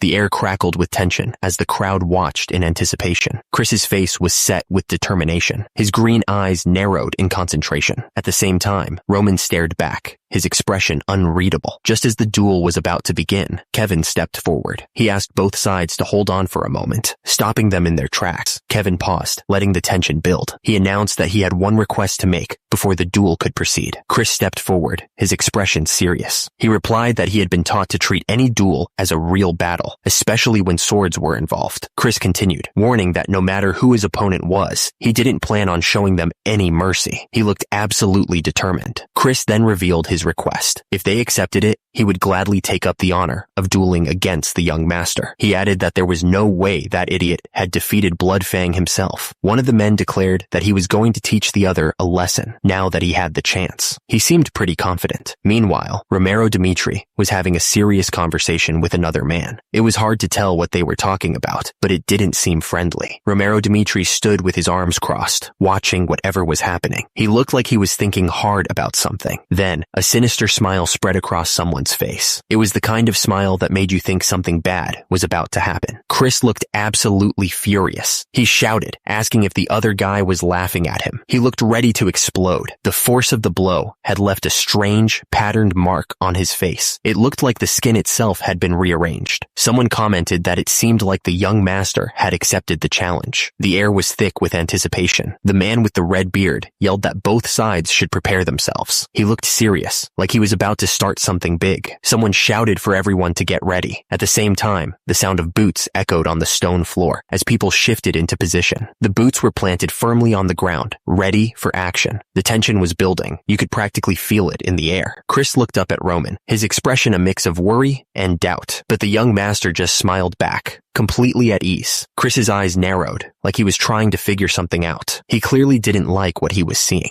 Roman's gaze was steady, a touch of purple shining in his eyes. He seemed ready for anything. And then, the signal. It was time to begin the duel. Chris yelled out to both sides, telling them to get ready. The crowd started to murmur, excited to see what was about to happen. You could hear the sound of boots hitting the ground, both fighters getting ready to throw down. The air was thick with anticipation. Chris stared down at Roman, a serious look on his face. On the other side, Roman just smirked, not showing any sign of nervousness. Chris's eyes narrowed, focusing on Roman's every move. He was determined not to lose, especially not in front of all these people. Roman's purple eyes shone with confidence. He wasn't worried at all, like he already knew how this was gonna end. Roman's purple eyes narrowed, focusing on the upcoming fight. He was ready to see what Chris had to offer. And with that, the signal was given. It was time to begin. The first move was made, the sound of a foot hitting the ground echoing through the area. The fight had officially begun. Chris didn't waste any time. He swung his wooden sword at Roman, trying to catch him off guard, but Roman was ready. He blocked Chris's strike, the sound of wood on wood ringing out. Those watching the fight were getting excited. One of them pointed out that Chris was really fast and was giving it his all. Kevin's eyes widened as he watched the fight unfold. He was definitely surprised by what he was seeing. The two swords met with a loud crash. One of the fighters couldn't believe his attack had been blocked like that.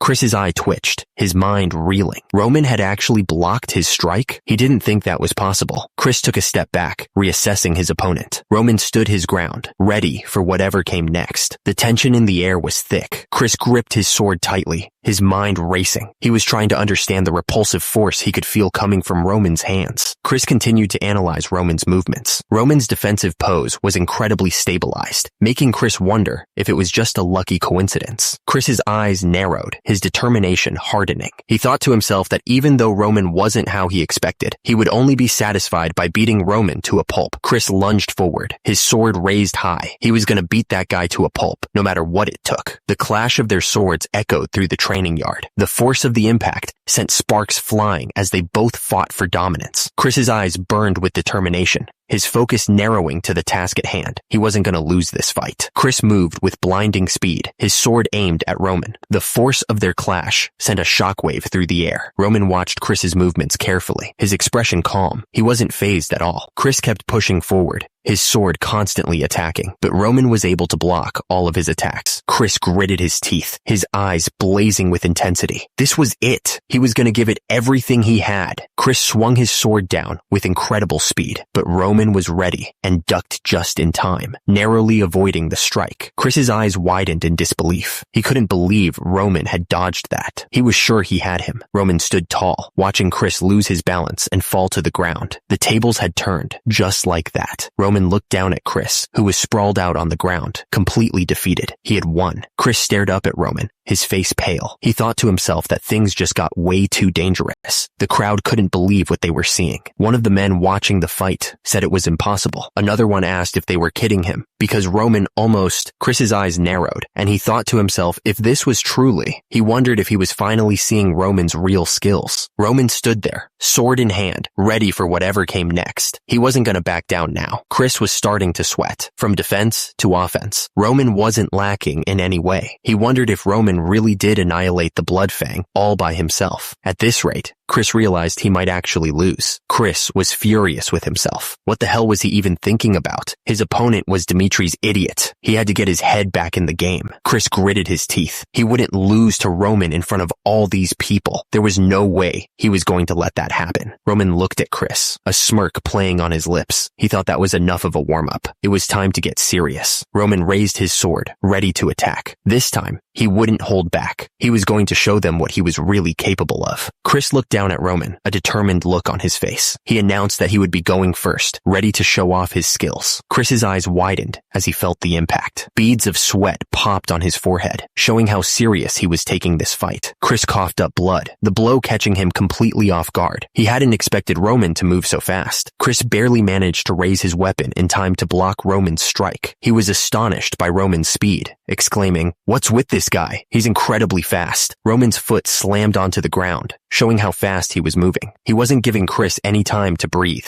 Roman narrowed his purple eyes, his expression focused. He was ready to go all out. Chris unleashed a flurry of attacks, his sword meeting Roman's in a shower of sparks. The force of each strike echoed through the training area. The crowd watched with wide eyes, amazed by the speed and power of the attacks. They couldn't believe what an impressive chain attack it was.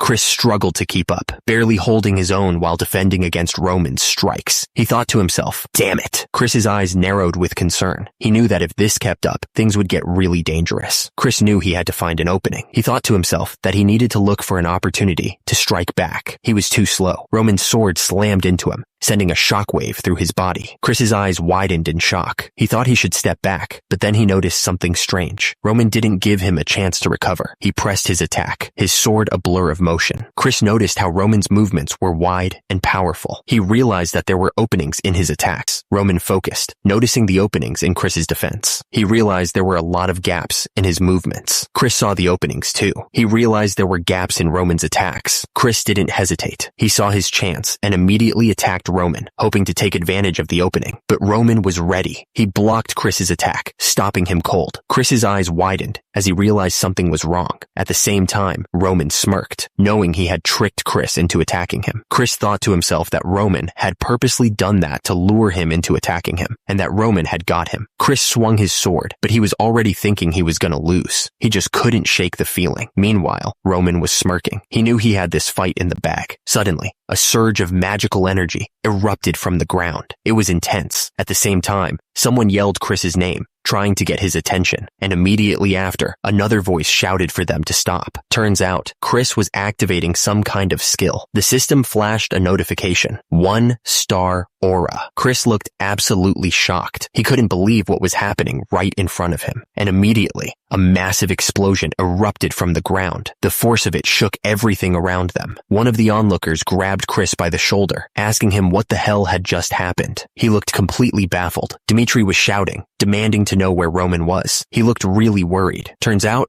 Roman was all right. He let out an of relief. Roman watched the fight below with a piercing gaze. He was absolutely focused on every detail. The impact of their fight was sending energy blasts everywhere. The floor was tearing apart with each strike. Chris and Roman clashed, their swords meeting with incredible force. The air crackled with energy as they fought. Chris looked absolutely stunned. He couldn't believe what he was seeing. The force of the impact sent Chris flying backwards. He was completely helpless in the air. The people watching the fight couldn't believe their eyes. They were completely shocked by the power they were seeing. The crowd was absolutely stunned by what was happening, and immediately, Roman stood over Chris, his sword pointed down. Roman looked down at his opponent with cold eyes. He wasn't going to show any mercy. The question hung in the air. Who was the person that got picked as the new Deputy Knight Commander? The question was met with another question. Did the person not even know? Meanwhile, two men were talking about the new Deputy Knight Commander. He was the commander's apprentice, and seemed pretty young, one of them said. The other man replied that even then, He's a 2-star aura knight. It was quite an achievement. He's a 2-star at that age? The question showed the surprise they felt about his skills. The rumors about the new deputy knight commander were spreading like wildfire. They were saying that he felt mana after only half a year of training, which was unheard of. The man with green hair looked shocked. It only took him 3.5 years before he became a 1-star aura knight. That's insane, he thought. And the rumors didn't stop there. Apparently, his sword skills are incredible too.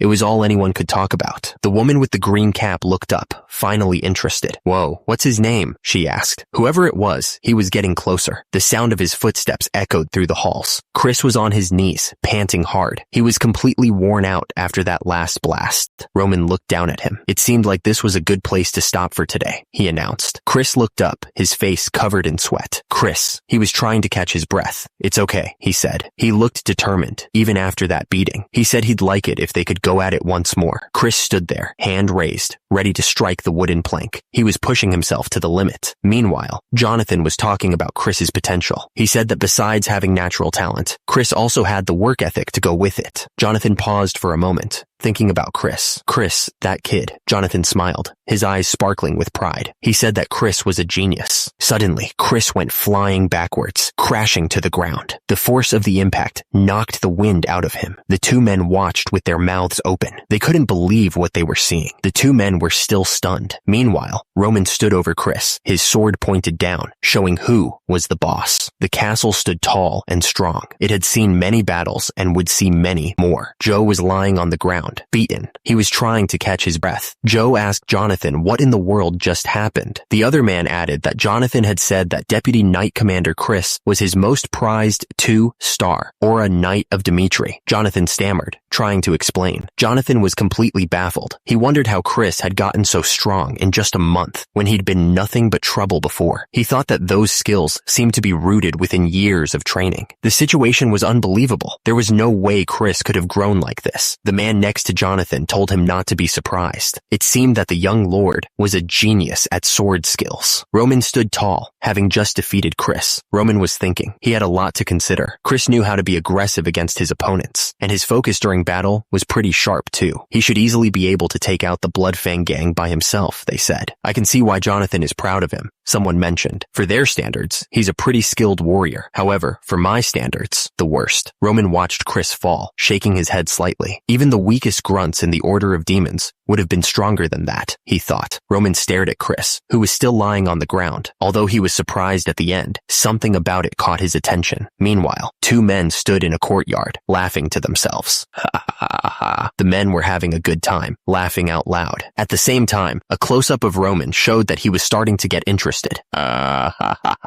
Roman's purple eyes narrowed slightly, a hint of a smile playing on his lips. This is interesting, Jonathan exclaimed, calling out to his son. Jonathan was bursting with pride, realizing that his eldest son was a genius at sword skills. The other man spoke to Commander Knight Jonathan, questioning if he was sure about Chris's skills. He admitted that he hadn't been able to recognize Chris's true potential. Jonathan looked to the side, replying that he understood now. Jonathan turned his head towards Chris and called him over. Jonathan was beaming with pride. He said he had never been happier than he was today. He wanted to applaud the fact that Chris had decided to accomplish something for himself. Jonathan continued, saying he needed to make sure Chris got an award fitting for this. He told Chris to tell him if there was anything he wanted. Chris's lips curved into a slight smile. He seemed to be thinking about something. Chris brought up the fact that he was supposed to leave for the battlefield within the next half year, since they broke away from Lawrence. He asked Jonathan if he was trying to keep him from enlisting. Jonathan denied it immediately. Chris said that he would like it if Jonathan would give him the right to select his own men for himself. Jonathan's eyes widened slightly, like something had just occurred to him. He just said, "Oh." Jonathan kept talking, saying that Chris still had more than enough time. He added that Chris just needed to reconcile with someone. Chris looked up, his expression hardening with resolve. He stated that he would go himself. Jonathan's eyes widened in surprise at Chris's sudden declaration. He didn't expect that. Chris stared down, his eyes narrowed with determination. He was ready to face whatever was coming. The response was simple, but it carried a lot of weight. He understood. Jonathan looked up at Chris, a serious expression on his face. He told Chris that he would give him the right to take care of things himself. Jonathan continued, telling Chris that he also had one last thing to ask of him. Jonathan added that as long as Chris kept showing him what he did just now, he had no reason to deny Chris's request. Chris looked to the side, waiting for Jonathan to finish his sentence. He just said, "Then?" The man looked absolutely shocked.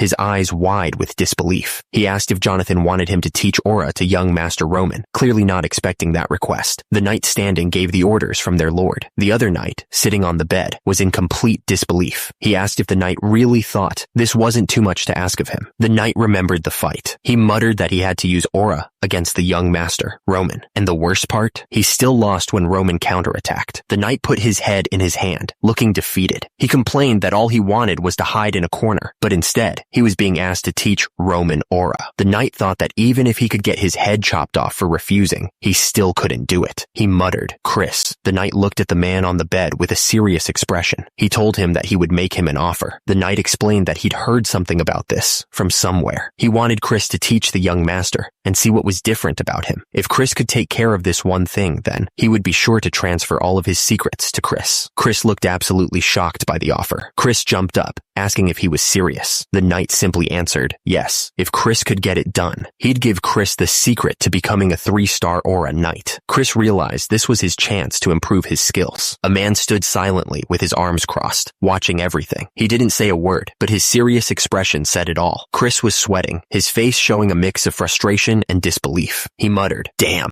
Chris shouted, demanding that the knight keep his word. He looked absolutely serious. Someone addressed Roman as young master. The man continued, saying that he'd heard Roman had accomplished great things in his match that day. Turns out, rumors were already spreading all over the castle. News travels fast, I guess. The man went on, saying that he knew the deputy knight commander was a 2-star aura knight. He couldn't believe Roman had somehow beaten him. He said that was incredible. Roman looked over at Hans. He asked if Hans knew what aura was. Hans looked confused and admitted that he had no clue himself. He asked if it was the power to use mana. Mana. The word hung in the air, unanswered. Roman was thinking out loud, trying to make sense of it all. Turns out, they call it mana in this place. He was trying to understand the power that Chris had shown him. Chris's power was definitely an eruption of energy. However, their usage of energy was different from them. It was clear as day. Roman was still trying to understand the energy he had just witnessed. He was thinking about what they call aura here, and something about it. The problem was that it was inefficient. He couldn't understand why they were using their energy like that.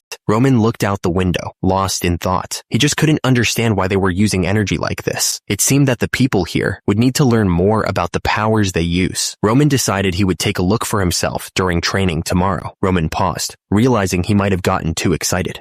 Shoot, was I too excited? The next day, Roman met Chris outside in the training yard. The morning air was crisp, but the sun was already starting to warm the stone walls around them. Chris looked at Roman with a serious expression. He still had a bandage on his cheek from the other day. Roman stared intently. His purple eyes narrowed slightly. He was ready to learn, and he wasn't going to waste any time. The bandage on Chris's face was a stark reminder of the fight from the previous day. It was a sign that even the strong could be caught off guard. The rough fabric of the bandage was stained slightly with blood. It was a small thing, but it spoke volumes about the kind of training they were about to undertake. Chris was trying to be all nice, but Roman was already annoyed. He thought to himself, this is going to be a pain. Chris, trying to keep things calm, told Roman to take it easy. He said that before they started training, he needed to explain what aura actually was. The word aura appeared in glowing letters. It was time to get into the details. The system defined aura as a subset of mana usage. It was specifically the form that knights used. The system continued, explaining that magicians used mana by storing it in their circlets. It was a different method than the knights used. The mana user channeled the energy, his hands glowing with power. The air crackled around him as he prepared to demonstrate the essence of aura. The system chimed in, explaining that knights stored mana throughout their entire body. It was a key difference from other methods. The system then identified the person known as the forerunner of aura. It was Emperor Alexandro.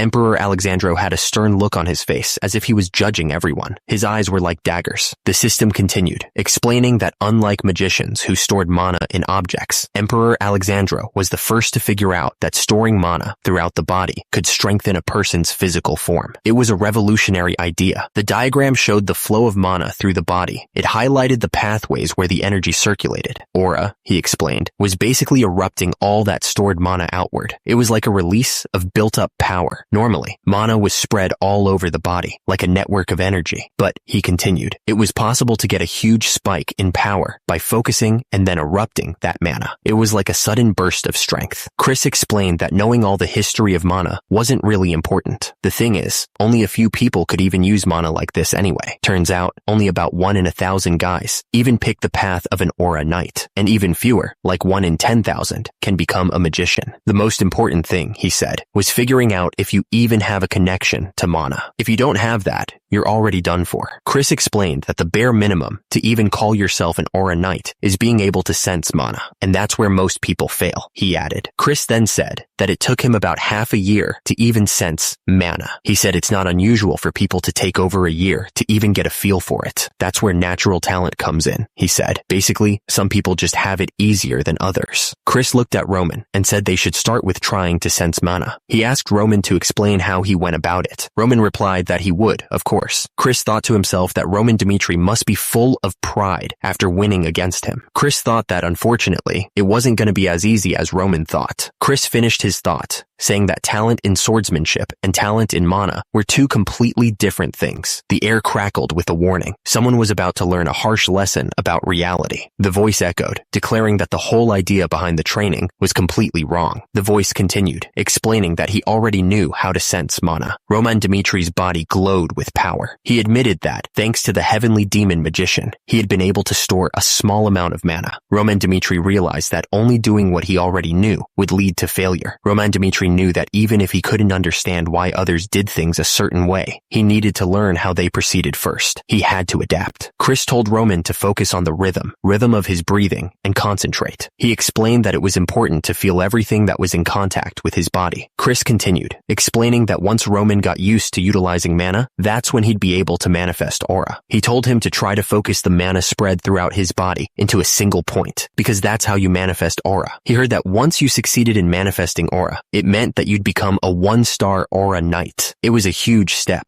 There were many ways to utilize the manifestation of aura. You could apply it to your blade to increase its potency, which was a common trick. Chris explained that aura could also be applied directly to the body. He was trying to give Roman a full picture of what he needed to learn. He added that doing so would grant a short burst of power. He wanted to make sure Roman understood the potential. Suddenly, Roman was surrounded by a brilliant golden aura. It danced around him like flames. The aura intensified, swirling around his feet. The heat radiating from it was almost unbearable. Chris was absolutely stunned. He stammered, saying there was no way Roman could have done that. A surge of energy filled the air, and someone shouted in disbelief, asking if Roman was really manifesting aura. The golden aura blazed around Roman's body like a raging fire. The heat was intense. The energy crackled around Roman, the raw power almost visible to the exposed eye. It was like nothing Chris had ever seen. Chris watched the display of power, a small smile forming on his face. He muttered that it was exactly what he had expected. Chris continued, declaring that the way most people used ki was completely useless. He clearly thought he knew better. Chris explained that ki in Murim was used to remove all waste inside the body. The goal was to be able to store ki within the body. After that,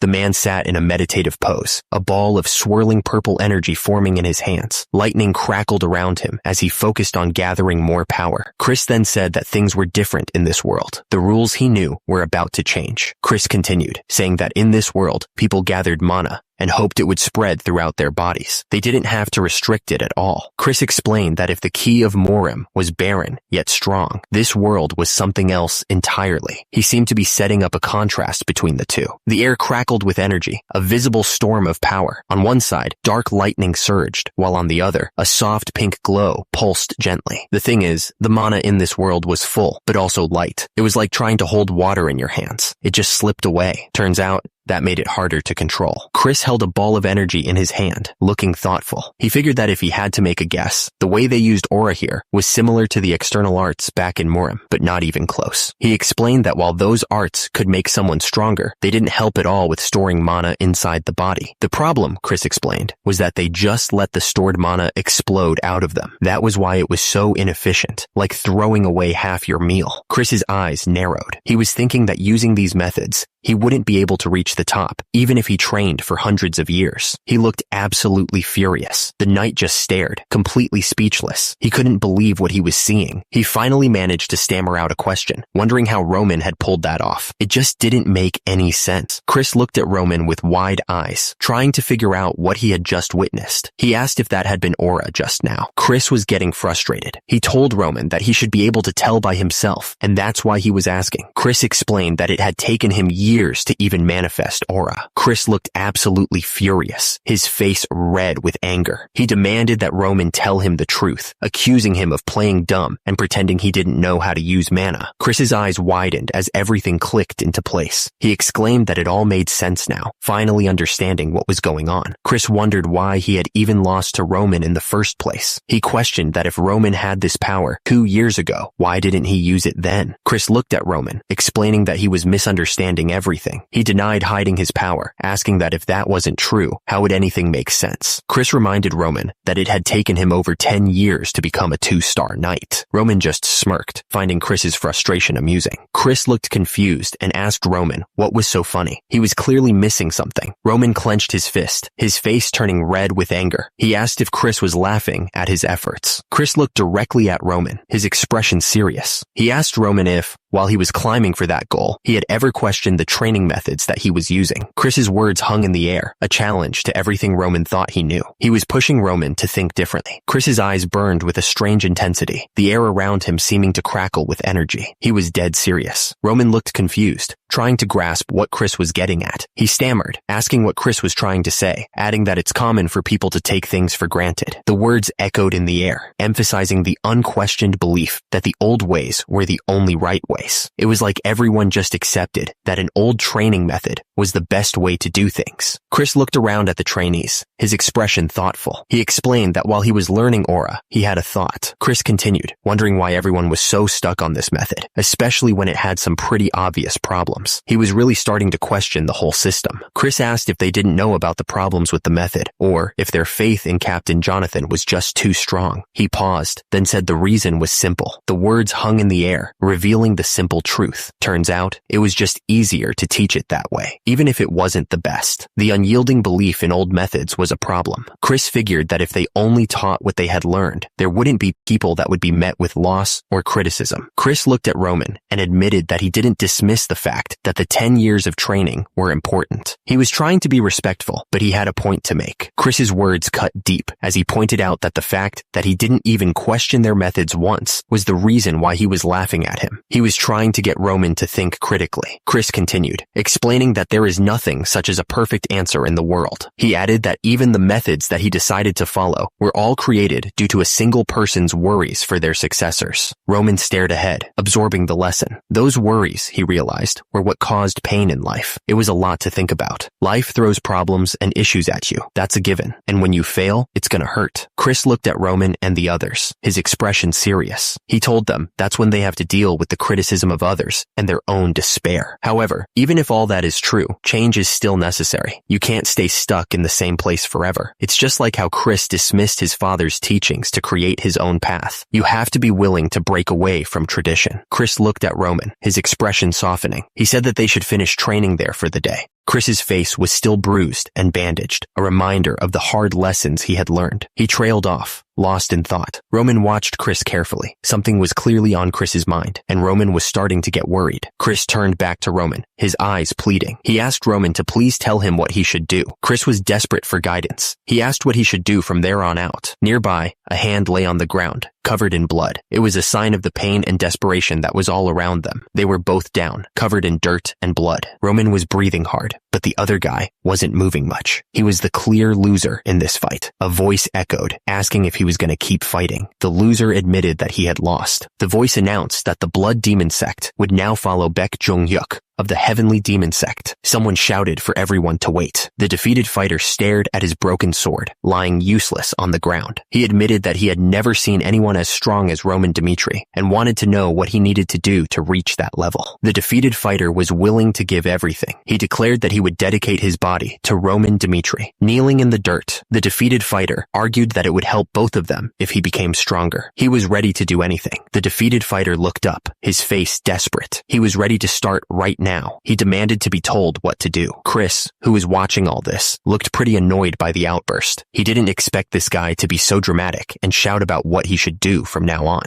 Roman Dmitri stared forward, his eyes reflecting a newfound determination. He had thrown away his pride, ready to do whatever it took to become stronger. The story went back to a time long ago. The fighter was an individual of note from the past who had conquered the blood demon sect under one order. This blood demon was someone who used to greatly influence the Morim. The fight was fierce, full of energy. The thing is, a battle over control between him and Baek Jong-hyuk was inevitable, and at the end of the long battle, he had lost. The blood demon was defeated. Roman thought about that kid from back then. He had decided to take the shame upon his name, all in order to be taught. The ability to throw away one's pride in order to become stronger. Roman thought that Chris was similar to the blood demon in that respect. Chris was asking for a way to get stronger. Roman said he couldn't just tell him something like that. So, he asked Chris what he wanted him to do. Roman only told Chris not to devotedly follow the methods he had been taught all his life. Roman spoke with a strange intensity. He said that if he were to just give Chris the answer, how would that be any different from what Chris had already done? But if Chris wanted to find the answer himself, he should keep listening. Chris looked up, surprised by Roman's words. He could only listen as Roman told him to follow him and learn from what he did. Roman's words hung in the air. He was going to leave for the war in 6 months. Roman told Chris to watch how he got stronger as he fought different enemies. He should pay close attention to the different ways Roman defeated them. And if Chris could still follow him after years, then Roman finished by saying that he could say with certainty that Chris would find his answer. It was a heavy promise. Chris stood there, his back to the world. He was trying to make sense of everything Roman had just told him, trying to figure out his next move. Hours later, the moon was high in the sky. The clouds drifted slowly, as if time itself was holding its breath. Looking through the window, the night sky seemed even more distant. It was like the world outside was a dream, and the room was the only real place. Chris sat on the edge of his bed, his head hanging low. He was completely worn out, both in body and mind. Tears streamed down Chris's face, mixing with the blood from his cuts. He was trying to wipe them away, but they just kept coming. Roman explained that you just have to train until you can sense mana. He added that you can already sense mana after half a year. He then continued that in order to manifest aura, you need to do more. Roman exclaimed that Chris was a genius, since he's a 1-star after only 3 years. He congratulated Chris, telling him that he was now a 1-star aura knight. Roman didn't dismiss the fact that Chris's 10 years worth of training were important, but the fact that Chris didn't even question their methods once was the reason why he was laughing at him. Chris's eyes narrowed with anger. He grit his teeth, promising himself that he would do it. He paused, confused by what he was seeing. The castle stood tall against the bright sky. Chris was stunned by what he had just heard. He asked what the other man had just said, needing to confirm he understood correctly. The answer came back immediately. He would follow the young master to the battlefield, no matter what. Chris declared that he wanted to get stronger. He was desperate to find a way to improve. Roman acknowledged that something had clearly happened to Chris. He confirmed that he was right. Chris looked determined, his eyes reflecting his newfound resolve. Roman stared back, a hint of a smile playing on his lips, as if he knew this was going to happen. Mr. Hans nodded slowly. He said that he could already tell that Chris had a good enough reason that pushed him to make this decision.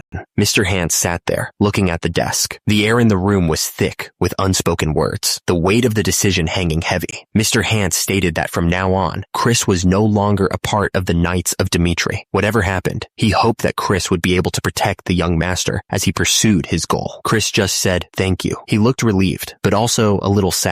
A voice broke the silence. "All right now." Mr. Hans stared intensely. He said that Chris was no longer. Chris stood silently, blood dripping from his armor. He didn't move a muscle, just listened carefully. The battlefield was a scene of death and destruction. A child reached out to his dead mother, crying in despair. The memory was painful. Mr. Hans said Chris wasn't that little kid who was crying for his dead mother on the battlefield anymore. Mr. Hans looked at Chris, a glimmer of hope in his eyes. He added that thanks to Chris, he was sure of one thing. If Chris was willing to follow young Master Roman, that would mean that young Master Roman wasn't someone who could be called an idiot anymore. Roman told Chris to follow him, saying he'd need to prepare himself from now on. Chris looked confused and asked what was going on. Roman explained that if Chris really wanted to survive on the battlefield, he'd need a secret weapon that he could call his own. Chris looked up, his eyes shining with determination. He agreed with Roman, calling him Master. Meanwhile, back in town, the wind carried whispers through the streets. People were talking, their voices hushed with a mix of excitement and fear. Someone asked if the others had heard the rumors going around. The bandages on his hand were a reminder of the brutal training they'd all endured. One of the men doubted that young Master Roman had taken care of the Bloodfang. He didn't think it made any sense, calling him a half-assed noble who didn't know how to do anything. The man continued, saying that even though all the stories he'd heard seemed real, there was no way. He figured the Knights of Dimitri must have planned everything out. Young Master Roman. Kevin looked up, surprised, and repeated that young Master Roman had taken care of the Bloodfang. It was the young master that was able to take care of them with a single branch. One of the men watched the fight, thinking that young Master Roman should be able to handle the Bloodfang by himself. He was sure that young Master Roman was strong enough to take care of them. Kevin looked shocked. He wondered if young Master Roman had really done all this just to keep his word. Kevin continued cleaning, but he was lost in thought. He figured there was no way young Master Roman would do anything for someone like him. But the thing is, he really did take care of the usury issue. Suddenly, another man called out, telling Kevin he needed to finish cleaning up if he wanted to go home. Kevin snapped out of his thoughts and replied that he was on it. Kevin started cleaning again. He decided he wanted to become someone like young Master Roman, someone strong enough to protect the people around them whenever he could. Kevin's face was set with determination. He realized that there were still people like the Bloodfang out there, and he needed to get stronger to protect his family. But the thing is, getting stronger was easier said than done. Kevin wondered how he could even begin. He thought that if he had another chance to meet young Master Roman, maybe, but he immediately dismissed the thought, figuring he wasn't lucky enough for that to happen. Suddenly, Kevin stopped dead in his tracks. His eyes went wide, and his face was filled with shock. His eye twitched slightly. He didn't expect this. The box of potatoes slipped from his hands. They tumbled to the ground. A voice called out, stunned, "Young Master?" Young Master Roman looked up, his expression calm. He said that it had been a while. Kevin stared, completely surprised. He stammered, asking why young Master Roman was there. But before he could even finish, he realized he needed to thank him. Kevin immediately dropped to his knees. He thanked young Master Roman. Kevin explained that his family was able to survive thanks to young Master Roman. He was incredibly grateful. Kevin told young Master Roman not to worry about that, and asked how he had been. Kevin explained that after the Bloodfang stopped threatening them, he was able to find a place to work thanks to Mr. Hance. Young Master Roman said he didn't know how Kevin could ever express his gratitude to him. He then said that if Kevin listened to his offer, maybe he'd get an idea on what to do. Young Master Roman explained that if Kevin accepted, he wouldn't have to be worried about his family's money problems. He'd be able to have a warm home and nice food. Young Master Roman continued, saying that Kevin could even enjoy a lavish lifestyle during his free time, unlike the work he did now. He said he'd make it so that happens. Young Master Roman declared that Kevin should live for him. Young Master Roman looked down at Kevin, his arms crossed. He promised that if Kevin pledged his loyalty to him, he'd give him a life he wouldn't regret. Kevin's eyes widened, considering the offer. He was thinking about the life he could have, the life young Master Roman was promising. He opened his mouth, ready to speak. His lips were trembling slightly, showing just how nervous he was. Kevin bowed his head, kneeling on the ground. He was ready to give up everything for young Master Roman. Kevin pledged his life to young Master Roman. He was ready to follow him anywhere, to do anything for him. Kevin was lying on the ground, blood dripping from his head. He declared that if young Master Roman told him to die, he'd do it without question, and that he would kill anyone Roman wanted gone. He continued, saying the only thing he asked was for young Master Roman to promise to protect his family. Kevin looked up, his face covered in blood. He finished by offering his life to young Master Roman, trusting him completely. Young Master Roman watched Kevin, his eyes narrowed. He thought to himself that Kevin was showing his loyalty with his own blood. The kid reminded him of some crazed stallion. Young Master Roman realized that with just a single order, Kevin would even go up against hundreds of enemies without hesitation. Kevin was surrounded by a fiery aura, his eyes burning with determination. He declared that he would never back down until the job was done. Like some crazed mare, Chris stood there, blood dripping down his face, and young Master Roman thought about him. He realized that because Chris resembled the blood demon, it made him think of him too. A strange feeling washed over young Master Roman, a sense of excitement and anticipation. He was sure that this would be worth his time. Young Master Roman smirked, his purple eyes gleaming with a newfound intensity. He declared that from this point onwards, the words hung in the air, heavy with implication. Young Master Roman had made his decision. They were his now. The Dimitri estate stood tall and imposing, a testament to the family's wealth and influence. The building was huge, with multiple levels and towers. Young Master Roman turned to Hans, telling him to take care of Kevin and help him get used to living here. Hans bowed his head, promising that he understood. Young Master Roman then spoke to Kevin, promising to visit him later and telling him to take care. Kevin thanked the young master, expressing his gratitude for everything he had done. Young Master Roman announced he would be in his library if anyone needed him. He turned and walked away, leaving the others behind. Hans turned to Kevin and asked if he wanted to look around the estate. Kevin's face lit up at the offer. The library was huge, with rows and rows of books, reaching up to the ceiling. The only sound was the soft creaking of the wooden stairs. At the desk, a candelabra stood next to stacks of books. An open book lay in the center, waiting to be read. The young master sat in his chair, reading about Aura Knights. He seemed very interested in the topic. The book was titled The Path of an Aura Knight. It seemed like a guide for those who wanted to become one. The book said that to become an Aura Knight, you must first show Aura, which marks you as a 1-star Aura Knight. It sounded like a difficult path. The young master read that to become a 2-star Aura Knight, you had to be able to cut steel using aura. Turns out, the intensity and strength of your aura determined your rank. The book continued, explaining that once someone became a 3-star Aura Knight, they were beyond normal comprehension. They also got special treatment within the kingdom. The book mentioned that a 6-star Knight existed within the Salamander continent, but there were currently no stories of anyone who had reached the 7-star rank. The book went on to say that even within the top 10 ranked knights, not everyone had reached the 6-star rank. It was a long road to the top, star knights and rankings. The young master was clearly thinking hard about what he was reading. The young master was thinking about the strength of his men. He figured that since he'd seen Chris at the 2-star level, even Jonathan at 3-star would only be as strong as a 2nd-class fighter. The book went on to describe the power of those who reached the 6-star rank. Apparently, they had gone beyond what humans were capable of.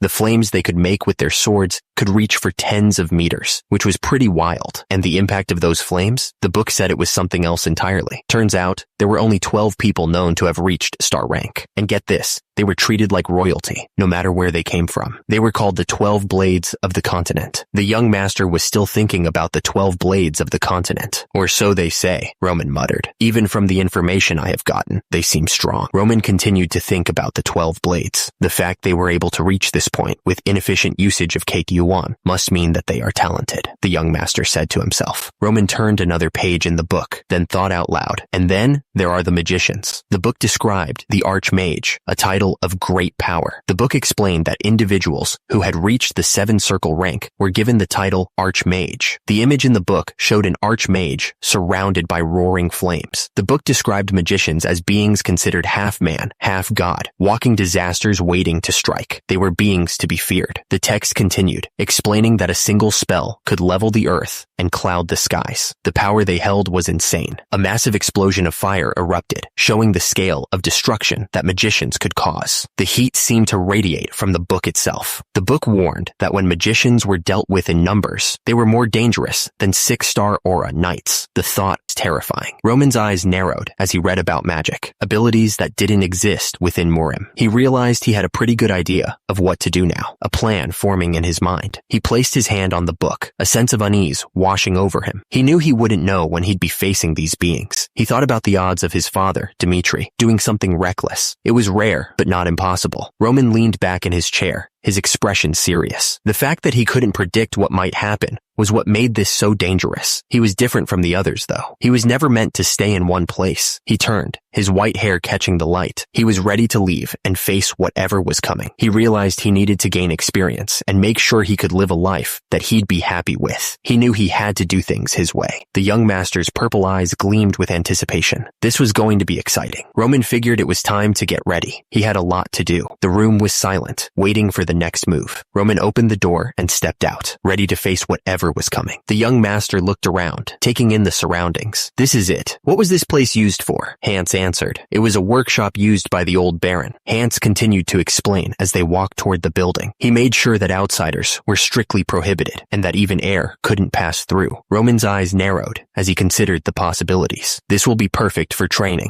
Roman turned to Hans, a determined look on his face. Hans, I'll be spending the next week in this workshop. The young master gave his orders, making it clear he wouldn't need any food or anything else for that matter. But most importantly, He didn't want anyone coming in. Roman emphasized the gravity of the situation. No one was to approach him unless his people were in grave danger. He wouldn't tolerate any interruptions. Hans bowed his head slightly, acknowledging the young master's words. "Yes, young master," he replied, making sure his tone conveyed his understanding. The heavy wooden door creaked shut, sealing off the workshop. The sound echoed in the sudden silence, marking the beginning of Roman's isolation. Roman stood alone in the room, his expression unreadable. He was ready to begin, his mind focused on the task ahead. Roman looked down at the straw scattered on the floor. It seems that Hans put this here, he thought to himself. Roman stood up, looking down at the straw. "Although I appreciate the thought," he said, frowning. "It actually makes the flow of KEOI more erratic." He stared at the straw for a long moment, weighing his options. With it, he decided to get rid of it. With the straw gone, Roman sat down in a meditative pose. He closed his eyes, focusing on his breathing. He focused on the flow of energy within him. Up until now, I've only built up a minimum amount of mana, Roman thought, his brow furrowed in concentration. To master the techniques of the heavenly demon magician, Roman knew he had to start at the very beginning. He had to take things one step at a time. He was going to go back to the basics. It was time to start at the first step. Heavenly demon magician. First step, Roman thought. He knew what he had to do. He sat in the lotus position, the flames licking at the air around him. Human, he thought, focusing on his own humanity. Roman closed his eyes, his face tight with concentration. He needed to remove all the impurities within his body. The effort of removing the impurities was taking its toll. Veins bulged in his neck, and blood trickled down his skin. Roman could feel the mana struggling to flow through his body. The system warned him that his body was filled with more impurities than a normal teenager should have. Roman wasn't surprised by this setback. He had already predicted it. He knew he needed to gather just enough mana to push through the first step.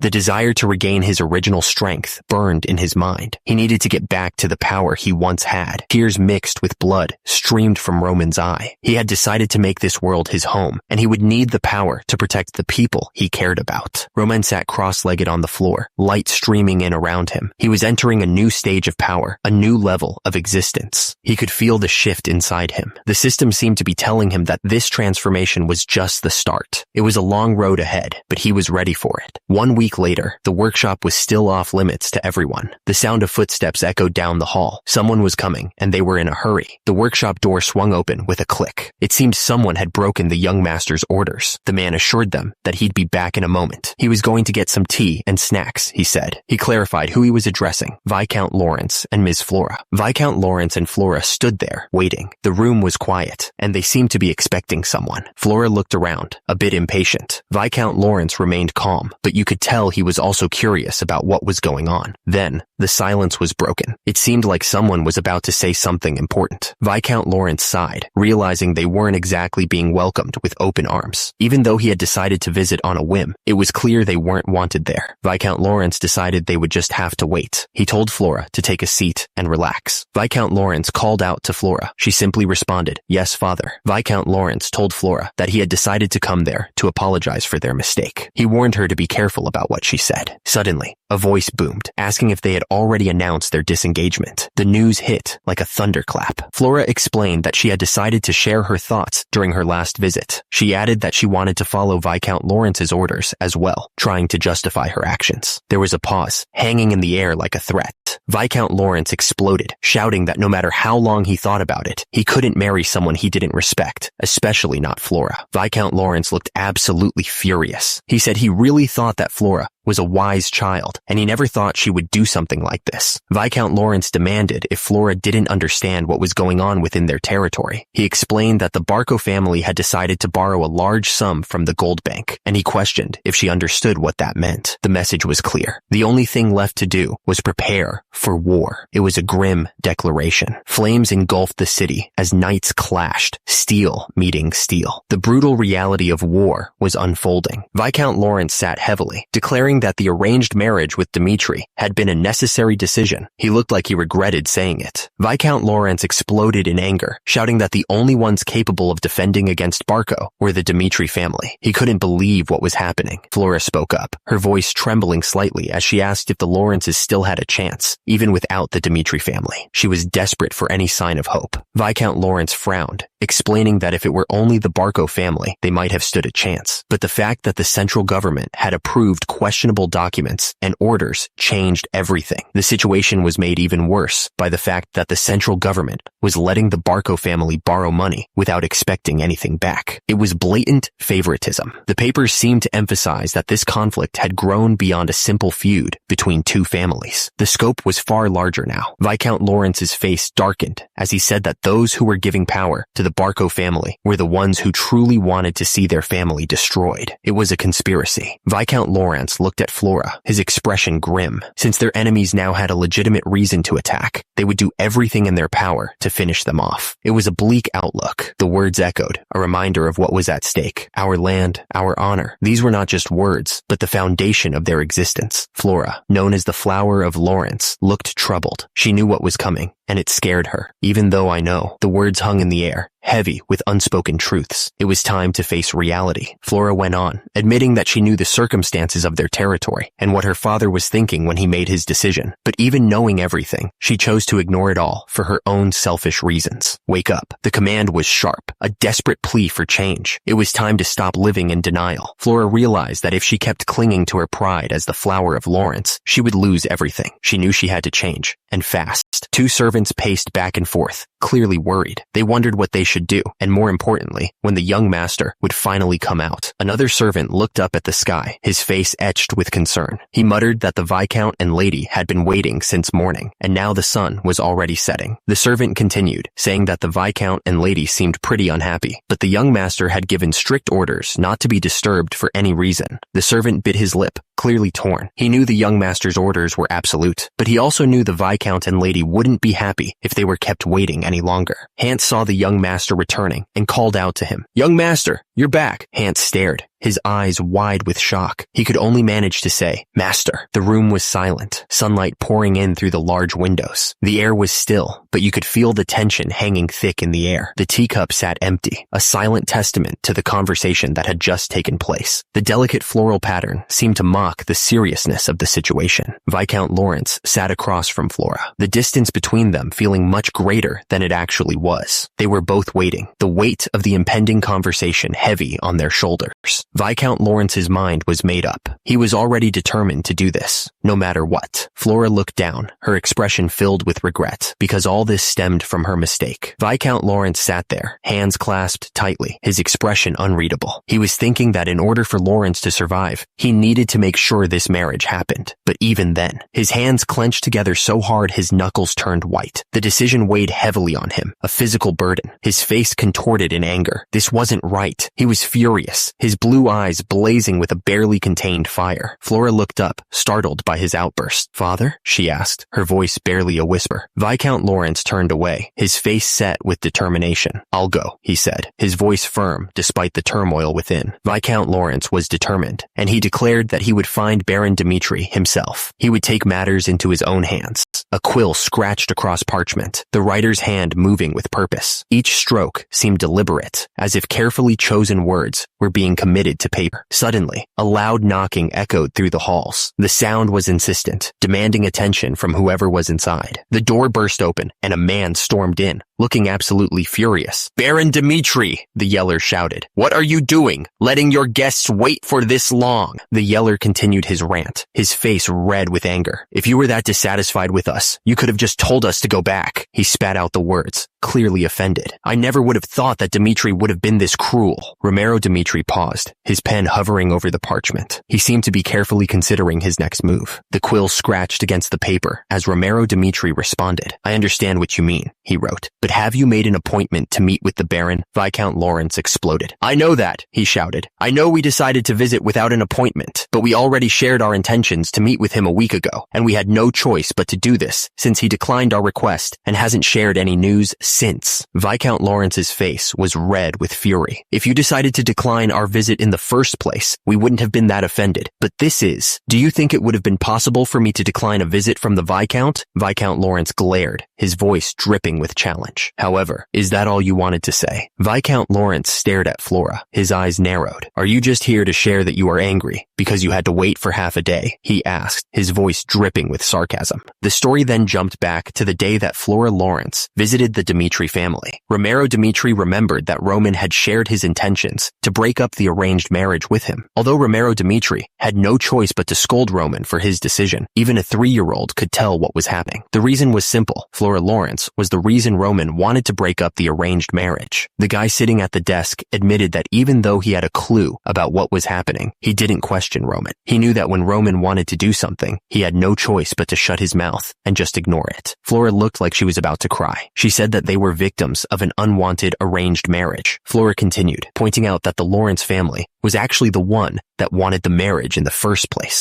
The Viscount of Lawrence clenched his fist, his knuckles turning white. He argued that he still thought his anger was justified just because he had to wait a little too long. The Viscount of Lawrence's voice rose as he reminded Flora that they didn't even want to meet in the first place. He accused her of being oblivious to her own mistakes. Viscount Lawrence slammed his fist on the desk, shaking everything on its surface. He was absolutely furious. Viscount Lawrence continued to rage, his voice booming. "And yet you still decided to come to me and complain." The room was silent for a moment, the tension thick enough to cut with a knife. The Viscount of Lawrence took a breath, ready to drop another bomb. The Viscount of Lawrence explained, "About a month ago, we received contact from the Barco family. If we decided to move forward with an arranged marriage with the Barco family instead of the Lawrence family," the Viscount of Lawrence continued, stating that the Barco family would give them a chance to make connections with the central government. They would also give them part of the Lawrence territory. The speaker paused, the ink from the quill shimmering in the light. He then asked, "Even then, I still decided to decline the Barco family's offer. Do you know the reason why I decided to do that, Viscount?" Viscount Lawrence looked confused, sweat trickling down his brow. He asked, "Why did you decline that offer? It should have been more advantageous for you to take Barco's offer from your perspective." The speaker paused for dramatic effect. The reason was simple. Since Dimitri already had power, the speaker leaned forward, emphasizing his next words. "I decided to choose the option that we personally liked." The speaker finished his explanation. "Just because the eldest son of the Dimitris had an adoration for the flower of Lawrence," the man at the table declared. "Because of that sole reason, we decided to be faced with a war against the Barco family." He looked at them with a serious expression.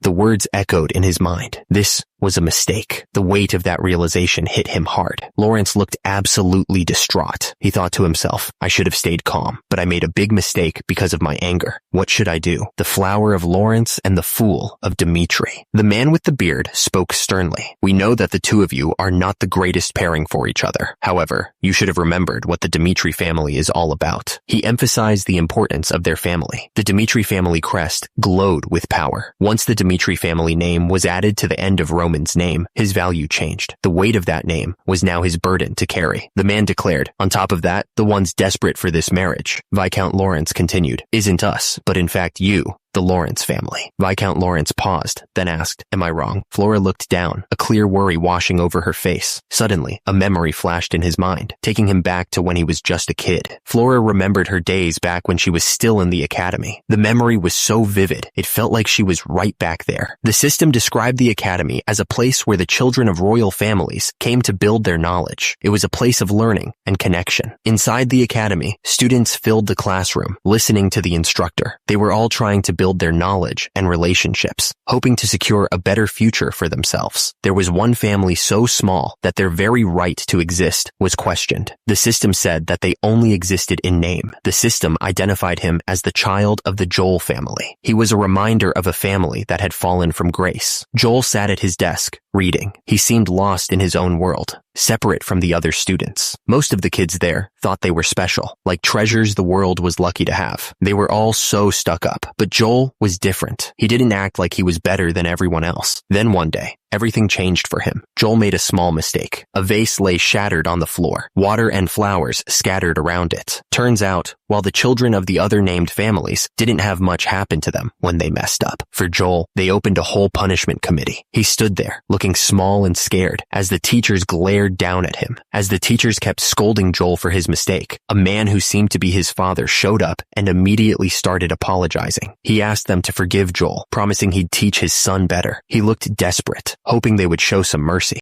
During all of that, as I was watching from the back, I had one thought in my head. I couldn't help but feel sorry for Joel. Back then, I thought it was so sad. But now, when I think about it now, It seems so funny to me. I can't help but laugh a little. Flora, as the head of the Lawrence family, admitted she had nothing she could say. Hans scoffed, asking who was feeling sorry for who. He pointed out that his daughter, Flora, had made a huge mistake. Hans admitted that Joel was weak back then, and that Lawrence was in the same boat now. He said he should have apologized in the first place, and hoped they could forgive his ignorance and understand him. This world was simple, really. It was a world where the weak had to bow down to the strong, no questions asked. Flora looked down, feeling humiliated. She swallowed her pride and apologized, saying, "Baron Dmitri, I'm sorry to—" "My lord." The apology hung in the air, unfinished, but the weight of the words was heavy. The room was filled with tension. Flora, Hans, and Lawrence sat together, the silence broken only by the weight of their unspoken worries. Suddenly, a voice announced, "Young Master Roman has arrived." The heavy doors swung open. Flora's eyes widened, her expression shifting from concern to dawning comprehension. Something had finally clicked into place. That's when she realized the truth. But it was already too late. Heavy footsteps echoed in the room as someone approached. The sound was slow and deliberate. Roman walked in with a calm expression, his presence immediately commanding attention. He looked completely unfazed by the tension in the air. Roman's eyes narrowed slightly, a hint of amusement playing on his lips. He was ready to deal with whatever was about to happen. Roman Dmitri walked into the room, his voice echoing slightly. He announced, "Roman Dmitri, I have come to see you, father." Baron Dmitri looked up, his expression serious. "Are you done with your training?" he asked. He waited for Roman's answer. Baron Dmitri nodded slowly. "All right," he said, his gaze meeting Roman's. "We can talk about what happened to you later." Roman heard his father's words, his expression hardening slightly. The Baron stated, "The Lawrence family has come to talk about the arranged marriage issue." Baron Dmitri paused, his voice taking on a heavier tone. "Since all of this started due to your decision in the first place, I'll follow your decision, as the head of Dmitri, and as your father," he said. Roman listened to Flora, his expression thoughtful. He knew what she was trying to say, and he was willing to consider her point of view.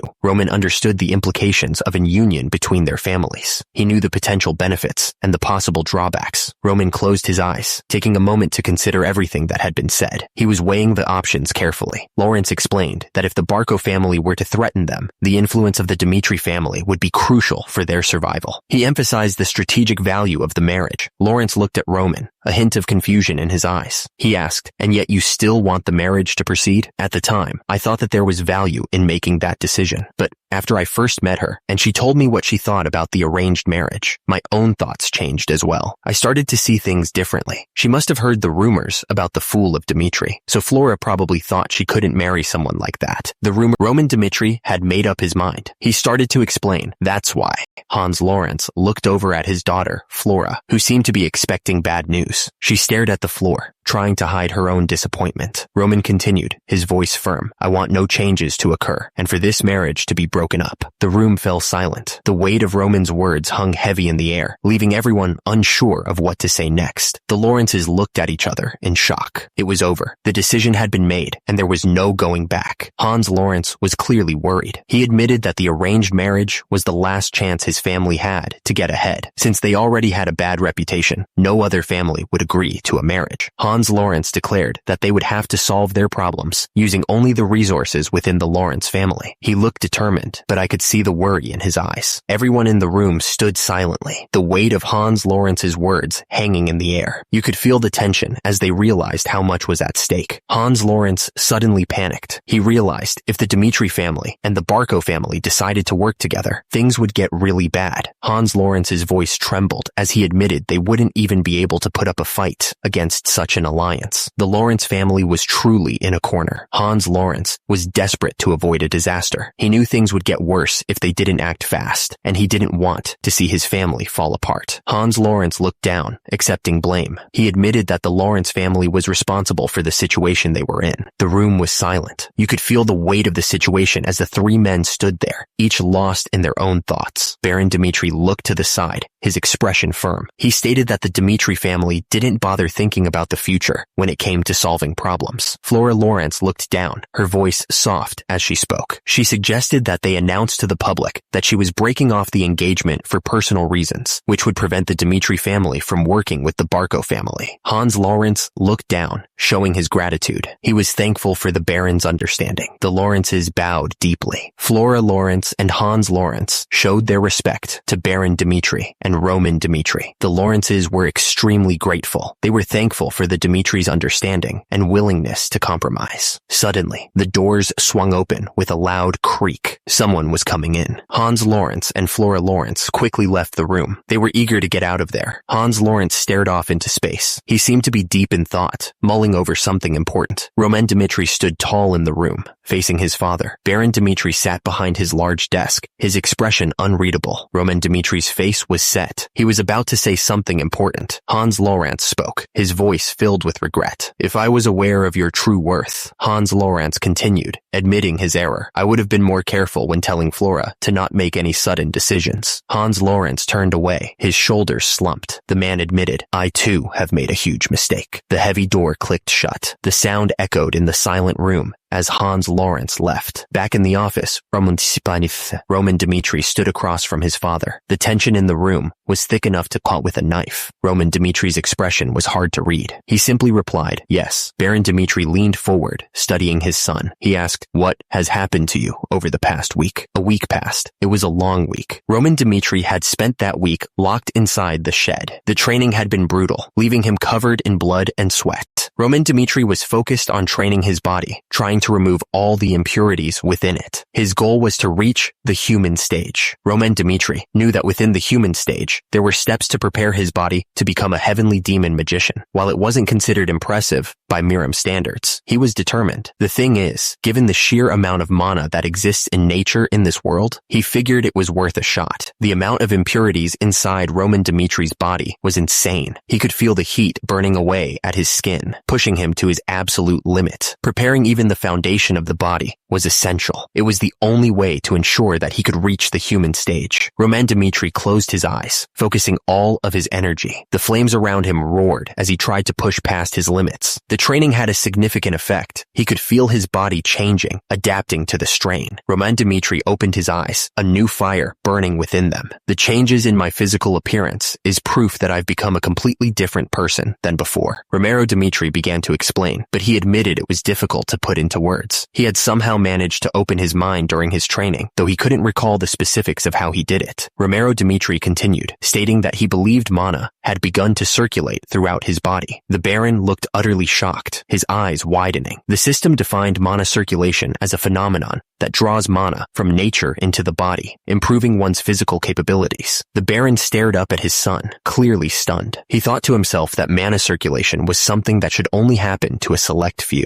The system seemed to echo the Baron's thoughts, reminding him of Roman, the fool of Dimitri. It was almost impossible to believe. Roman Dimitri stood there, listening intently. He was told to complete incredible tasks, including taking out Bloodfang. It was a heavy burden to bear. The system seemed to be in awe. It stated that he had begun to grow beyond human comprehension. It was almost unbelievable. Romero Dimitri looked determined. Even with all that had happened, it still didn't change the fact that Roman was his son. He wouldn't abandon him. Romero Dimitri continued, telling his son to be aware of something. As his father, he would be sure to lend him a hand whenever he needed it. He meant every word. The system seemed to emphasize something important. It stated to not forget the fact that his name was Roman Dimitri and that his father was Romero Dimitri. It was a bond that couldn't be broken. Romero Dimitri looked at his son, his face a mask of resolve. He knew the challenges ahead were immense, but he wouldn't let Roman face them alone. Roman Dimitri listened to his father's words. He knew Romero would always support him from behind, no matter what. The moment he was alone, Roman's expression shifted. He gripped the hilt of his sword, his eyes narrowing with determination. Roman Dimitri knelt before the man, his posture showing respect. He was ready to accept whatever task was given to him, no matter how difficult. The man towered over Roman, his face unreadable. His gaze was intense, as if he were peering into Roman's very soul. The voice echoed, laced with contempt. It dismissed him as a foolish kid. Roman's eyes narrowed, a flicker of something akin to understanding crossing his face. He was starting to see things differently. Romero Dimitri sat there, thinking to himself. He was a father who wasn't cold or ruthless, but supported his son without any hidden motives. Roman's expression softened, a rare moment of vulnerability showing on his face. He was genuinely moved. A wave of gratitude washed over Roman. He spoke softly. "Thank you, father." Roman looked at her, a slight smile playing on his lips. "It's not bad," he admitted. Roman paused for a moment, considering what to say next.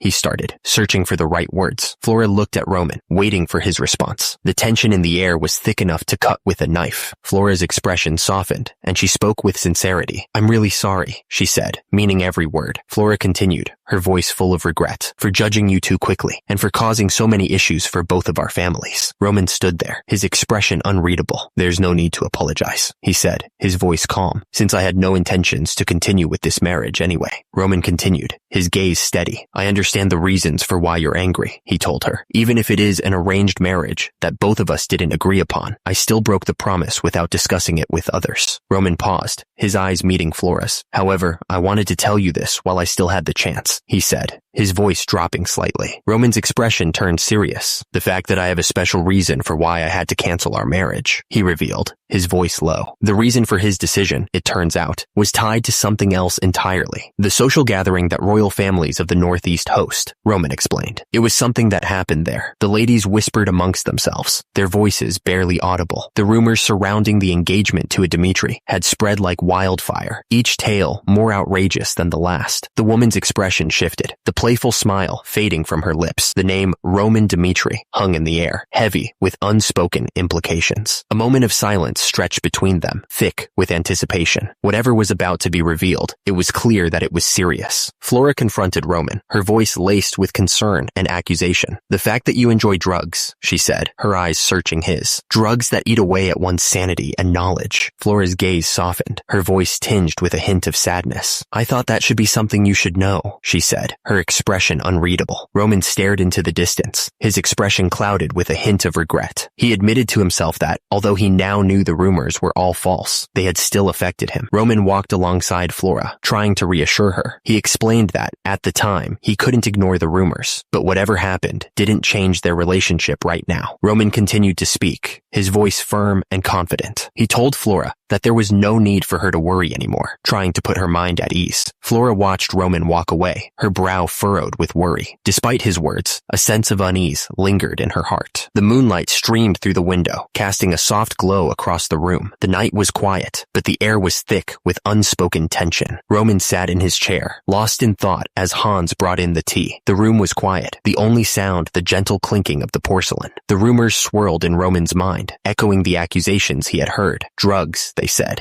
Roman considered the accusation, but he couldn't sense any trace of drugs in his body. Roman picked up the teacup. Although there had been signs of medicine when he tried to end his life, it had completely left his system after his training. Roman looked up at Hans. Hans looked absolutely shocked. "Have you ever seen me enjoying drugs, or been in any situation where you suspected that I was using drugs?" "What?" Hans asked, clearly taken aback by the question. Roman looked at Hans calmly. "I'm not trying to mess with you, or anything," Roman explained. "I'm just trying to use this time to look back at the life choices I've made until now." Roman continued, explaining that he wasn't using his own memories, but trying to see things from an outside perspective. He added, "If you want to go that far." Hans hesitated for a moment. "About that," he said, pausing, "although I've never seen it with my own two eyes." Hans continued, admitting, "There were times when I thought your actions were a bit odd." Roman leaned forward slightly. "And when was that?" he asked. "About a month before all this. Things had been different. It's important to understand what happened back then, to understand what's happening now." Hans recalled that Roman had just returned from a social party. He looked like he was dressed the part, wearing a nice suit. Hans continued, saying the party itself wasn't a big deal, but he remembered that when Roman came back, Hans paused, trying to recall the right words. Roman, he said, had seemed to be in a very odd state. Roman's eyes were wide with confusion. He was sweating like crazy too. Hans explained that soon after, it was like Roman just gave up on life. He shut himself away in his room, refusing to come out. And every single night, Hans continued, Roman was asking for more and more alcohol. That's when things got really worrying. Hans admitted that he'd started to suspect Roman might have gotten his hands on drugs at that party. Hans looked at Roman, saying he couldn't believe he would do drugs, but he had to admit it seemed pretty far-fetched now. Flora spoke up, adding that it was a social gathering that the royal families of the Northeast hosted. The man with white hair asked, his eyes intense, "Do you know who was the host of that party?" The answer came back quickly. The eldest son of Barco. The man in the uniform paused for a moment before continuing. "His name is Anthony Barco." The man with white hair spoke again. Roman, who had an arranged marriage planned with Lawrence, got invited to a social party hosted by Barco. The story continued, had sudden changes in his mental state. The man in uniform continued the the grim tale. Roman Dmitri, the one set to marry Flora Lawrence, went to a party hosted by the man started to explain what was going on. There were things about Roman's death that didn't quite add up. The speaker continued, explaining that the only thing mentioned in Roman's will was that he went to battle instead of his two younger siblings. He was also apparently scared about what might happen, but nothing else was said. Then Flora spoke up, explaining that Roman was already promised to be married to her. Another man chimed in, saying that there were plenty of ways for married members of royalty to avoid going to war. Roman's eyes narrowed, clearly not buying it. He thought, so he decided to kill himself just because he was afraid of war? That's insane. Something wasn't right. He felt it in his gut, a nagging feeling that the story he'd been told was missing something. Roman leaned back in his chair, looking at Hans suspiciously. Hans, did it seem like Anthony Barco and I were close? He asked. Hans was quick to respond. There wasn't a single person that spent time with you, young master. Oh, however, it did seem like you were on bad terms recently. Roman frowned, thinking hard. That was around the time when talks of marriage with Lawrence began. The arranged marriage between Dmitri and Lawrence was a big political matter. The Barco family wanted nothing more than to take control over the land owned by Lawrence. The arranged marriage was a big obstacle for them. The easiest way to solve that problem? Stop the marriage before it even happened. The idea hung in the air, heavy with implication. They must have done everything they could to Roman. The thought sent a chill down his spine, and that's what led Roman to kill himself. It was a grim conclusion, but it made a terrible kind of sense.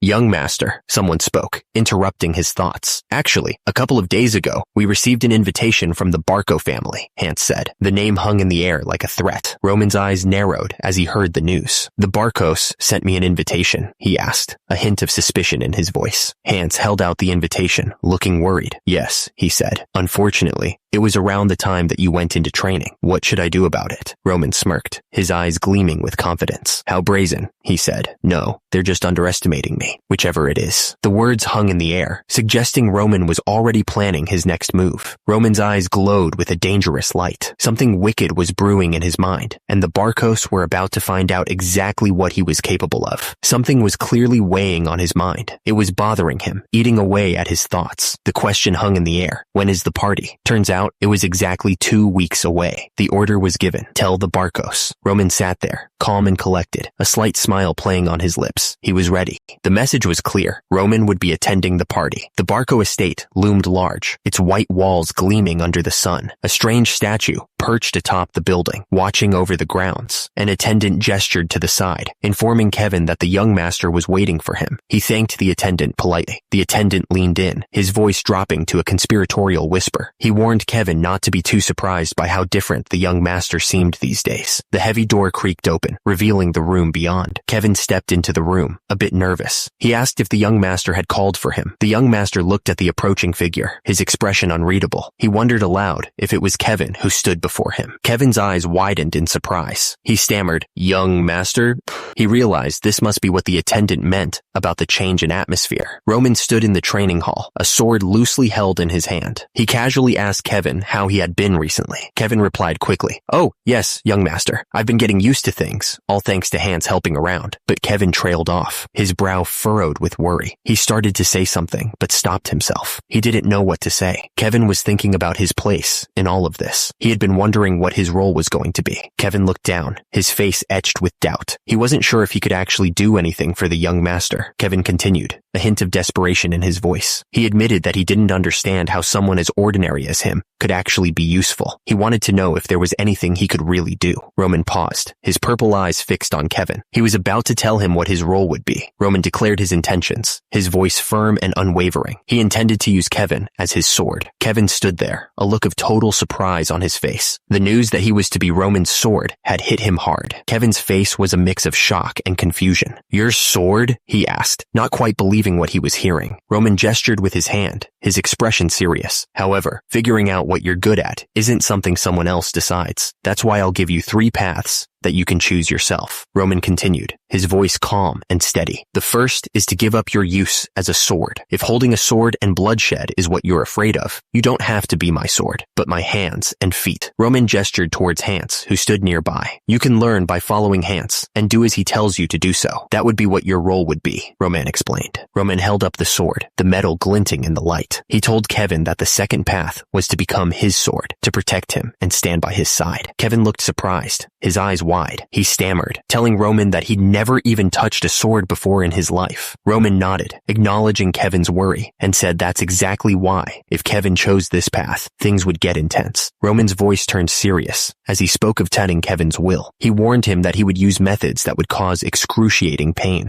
Kevin's face paled, and he looked like he might be sick. Excruciating pain, he repeated, his voice barely a whisper. The words limb-crushing flashed before him, a stark warning of the agony to come. The air seemed to crackle with the promise of unbearable suffering. The image showed a body consumed by a terrible force, bones twisting and muscles being torn apart. It was a method of causing pain so intense, it felt like every bone and muscle was being crushed. Kevin looked uneasy, but Roman's words hung in the air. It wouldn't be empty talk, but a promise backed by Kevin's own willingness to prove his worth. Roman raised the sword, the metal catching the light. He then said that there was one last option. The words seemed to hang in the air, heavy with unspoken meaning, to take this sword. Kevin stared at the sword, the polished metal reflecting his own conflicted expression. He was considering his options, carefully weighing the paths laid out before him. The idea hung in the air, stark and brutal, to cut off his own hand. It was a shocking suggestion. The voice continued, the words now focused on the concept of self-inflicted pain. It was a strange and unsettling thought. The words emphasized enduring that pain, pushing through it until the very end. It was a test of will, a trial by fire. Kevin stared up at Roman, waiting for him to finish. The air was thick with anticipation, the weight of the decision pressing down on him. The final words promised immense power, a strength that would grow faster than anyone else's. All it would cost was the ability to endure the pain. Roman spoke with conviction, telling Kevin that even the mad demon, who started as a stray on the streets, became one of the 4 heavenly kings with nothing but his will. Meanwhile, Kevin sat there hunched over, listening intently. Roman's gaze sharpened, his eyes piercing as he stared directly at Kevin. He wanted to know what Kevin would do. Roman continued, making it clear that whatever choice Kevin made, he would make sure to get his money's worth out of him. He wasn't going to let Kevin slack off, no matter what. Roman then told Kevin that how he was used was up to Kevin himself. It was Kevin's choice to make. Kevin stood there, staring down at the sword in front of him. The decision weighed heavily on him as he considered his options. Outside Dimitri Castle, the wind carried the scent of distant fields and the promise of a new day. In an old house that looked like it could fall apart any second, life began for someone. That's where it all started for him. He was born there. A baby, small and fragile, lay in a worn-out bed, crying out into the world. Since he was little, Kevin had to work to survive, carrying wood alongside the adults. He was just a kid, but life didn't care about that.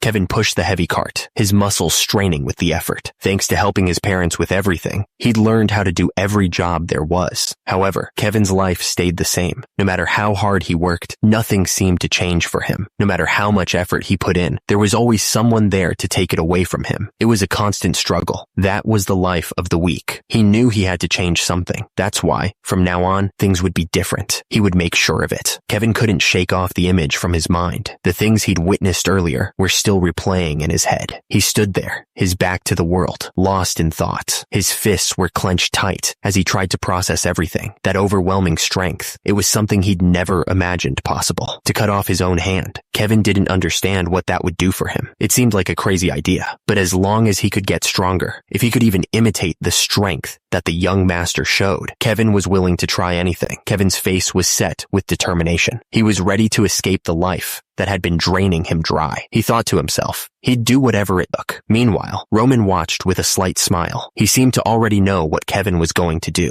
He just waited. Kevin's hand tightened around the hilt of the sword. He closed his eyes, ready to do what he had to do. He was really going to go through with this. With a yell, Kevin raised the sword high above his head. He was sweating, but he didn't hesitate. He was committed to seeing this through. His knuckles were white as he gripped the sword. The air was thick with anticipation. He was about to change everything. Kevin screamed at the top of his lungs, his face twisted in frustration. Roman looked up at Kevin, his expression unreadable. A voice echoed, filled with annoyance. It sounded like someone was at their wits' end. Footsteps echoed on the stone floor, each step heavy with discontent. Someone was walking away, clearly unhappy. Chris grumbled to himself, his face etched with annoyance. I finally decided to leave the knights and follow the young master, and he suddenly decides to go into training for a week. Are you kidding me? Hans's voice boomed through the hallway. Vice Captain Chris? He asked, his eyes narrowing in on him. The guard asked where the young master was. He was told that Roman was talking with Kevin, and that he shouldn't let anyone in while they were talking. Chris heard Kevin's name and looked up, clearly confused. Suddenly, a brutal sword appeared, dripping with red. The guard wondered who it belonged to, his heart pounding in his chest. A hand fell, covered in blood. It was a gruesome sight, and it was clear something terrible had just happened. Kevin gasped in pain, his face splattered with blood. He couldn't believe what he had just done. Kevin stood there, staring down at his hand and the brutal sword. In the background, Roman watched him with a strange expression on his face, not saying a word. Suddenly, Kevin lost his balance and fell backwards. The shock of what he had done was finally hitting him.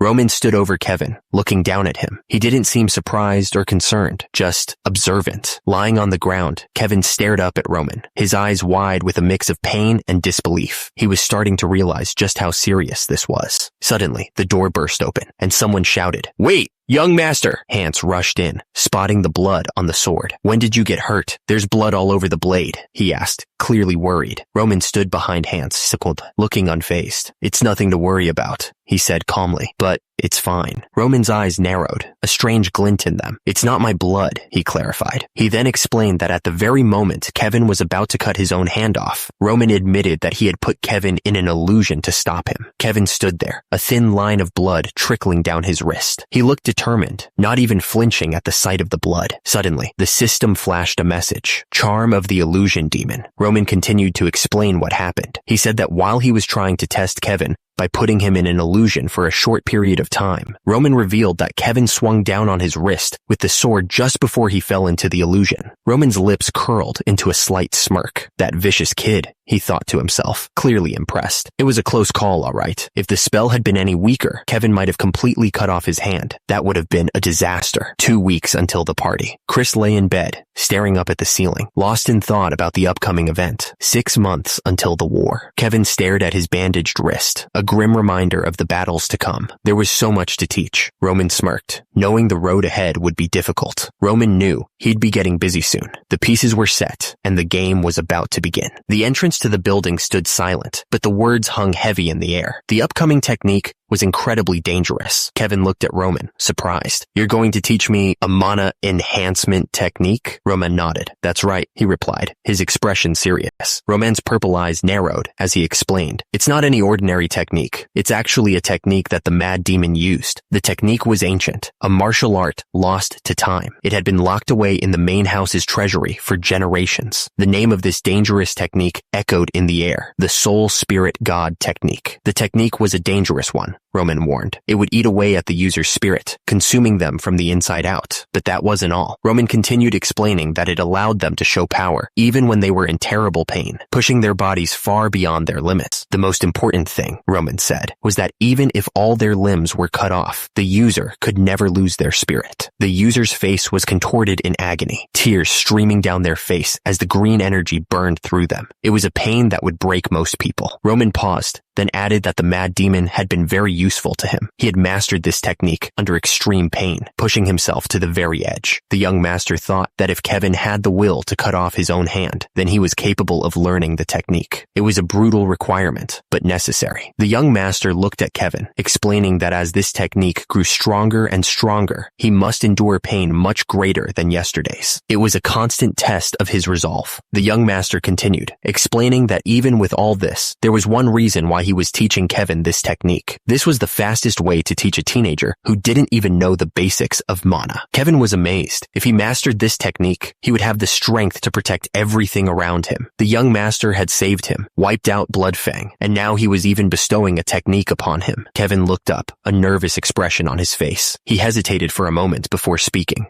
Young master? Kevin started. Kevin looked at the young master, telling him how grateful he was for everything. But there was something else on his mind. Kevin took a breath, and asked the young master why he trusted him so much. Kevin looked down at his bandaged wrist, saying that he swore he would offer his life, but he hadn't shown the young master anything yet. He admitted he might even run away after learning this technique. Kevin looked up, pleading with his eyes. He wanted to know why the young master trusted him so much. The young master just smiled slightly, answering, "Just because." Kevin stared at the young master, completely stunned. "Just because?" he repeated, clearly not expecting such a simple answer. The young master turned, telling Kevin that they would start training tomorrow. He told Kevin to get some rest for today. The young master watched Kevin walk away, wondering why he could trust him so much. Then he remembered that the mad demon had asked the same question. The young master thought to himself that unconditional trust could only be obtained once you believe in that person. The young master looked at Kevin, a small smile forming on his face. He was sure that Kevin would never betray him. Kevin looked up, his face showing that he was taking in the young master's words. The young master's voice echoed, explaining that as Kevin got stronger, he would realize just how dangerous something was. The young master's disembodied voice lingered in the air, the words hanging heavy with unspoken implications. It was dangerous to betray the heavenly. The young master stared down, his expression unreadable in the dim light. He seemed to be waiting for Kevin to understand the weight of his words. Far from the training grounds, the massive structure of the Dimitri estate stood tall against the sky. The building was silent, holding secrets within its walls. Elsewhere, a hand tightened around the hilt of a sword, knuckles turning white. The blade gleamed faintly, promising violence. Kevin swung the heavy training hammer with all his might. Roman watched him closely, explaining that the basics were key to every action. He stressed that each movement had to be performed correctly. The young master's voice echoed in Kevin's mind. He told Kevin not to lose focus. Kevin's brow furrowed as he tried to concentrate on the task at hand. Kevin nodded firmly, determination etched on his face. "Yes," he exclaimed, ready to push himself even further. A loud yell pierced the air, echoing through the training grounds. It was a sound of frustration and confusion. Chris sat on a crate, looking completely lost. "I don't understand," he muttered, shaking his head in disbelief. Kevin swung the sword, but he was clearly distracted. He wondered why the young master was teaching swordsmanship to him, a strange kid, instead of someone else. Meanwhile, Chris was getting annoyed. He had thought that following the young master would help him get stronger fast, but he was being ignored. Chris figured it might be better to just swing his sword next to the master, even if he wasn't being taught directly. Should he just beg the young master to take him back? Chris looked up at the sky, lost in thought. The training grounds were quiet around him, and the sun beat down on his face as he considered his options. Chris decided to wait a little longer. He wanted to see what would happen before making any rash decisions. Days passed, each one feeling the same as the last, with Chris sitting and waiting. He was starting to get really impatient. Chris slammed his hand down, finally losing his cool. "Screw this," he shouted. Chris marched up to Roman, his face set with determination. "Young Master Roman," he called out. Chris was clearly upset. "It's already been over 2 weeks since I decided to follow you," he started. Chris continued, his voice rising in frustration. "The first week was a waste because you were training yourself, and for the week after that, you've kept me on the sidelines while you train Kevin." Chris took a deep breath, trying to keep his voice steady. "If you're acting like this because I was rude to you at first, then I sincerely apologize." Chris looked at Roman, hoping he'd understand. "So please, teach me something as well. I'm confident I can learn anything you teach me." Roman just stared, his expression unreadable. It was hard to tell what he was thinking. Roman tilted his head, a hint of sarcasm in his voice. "Didn't I tell you before? Just learn while observing me." Chris looked back, confused. "You meant literally, observe you and learn." Roman turned and started walking away,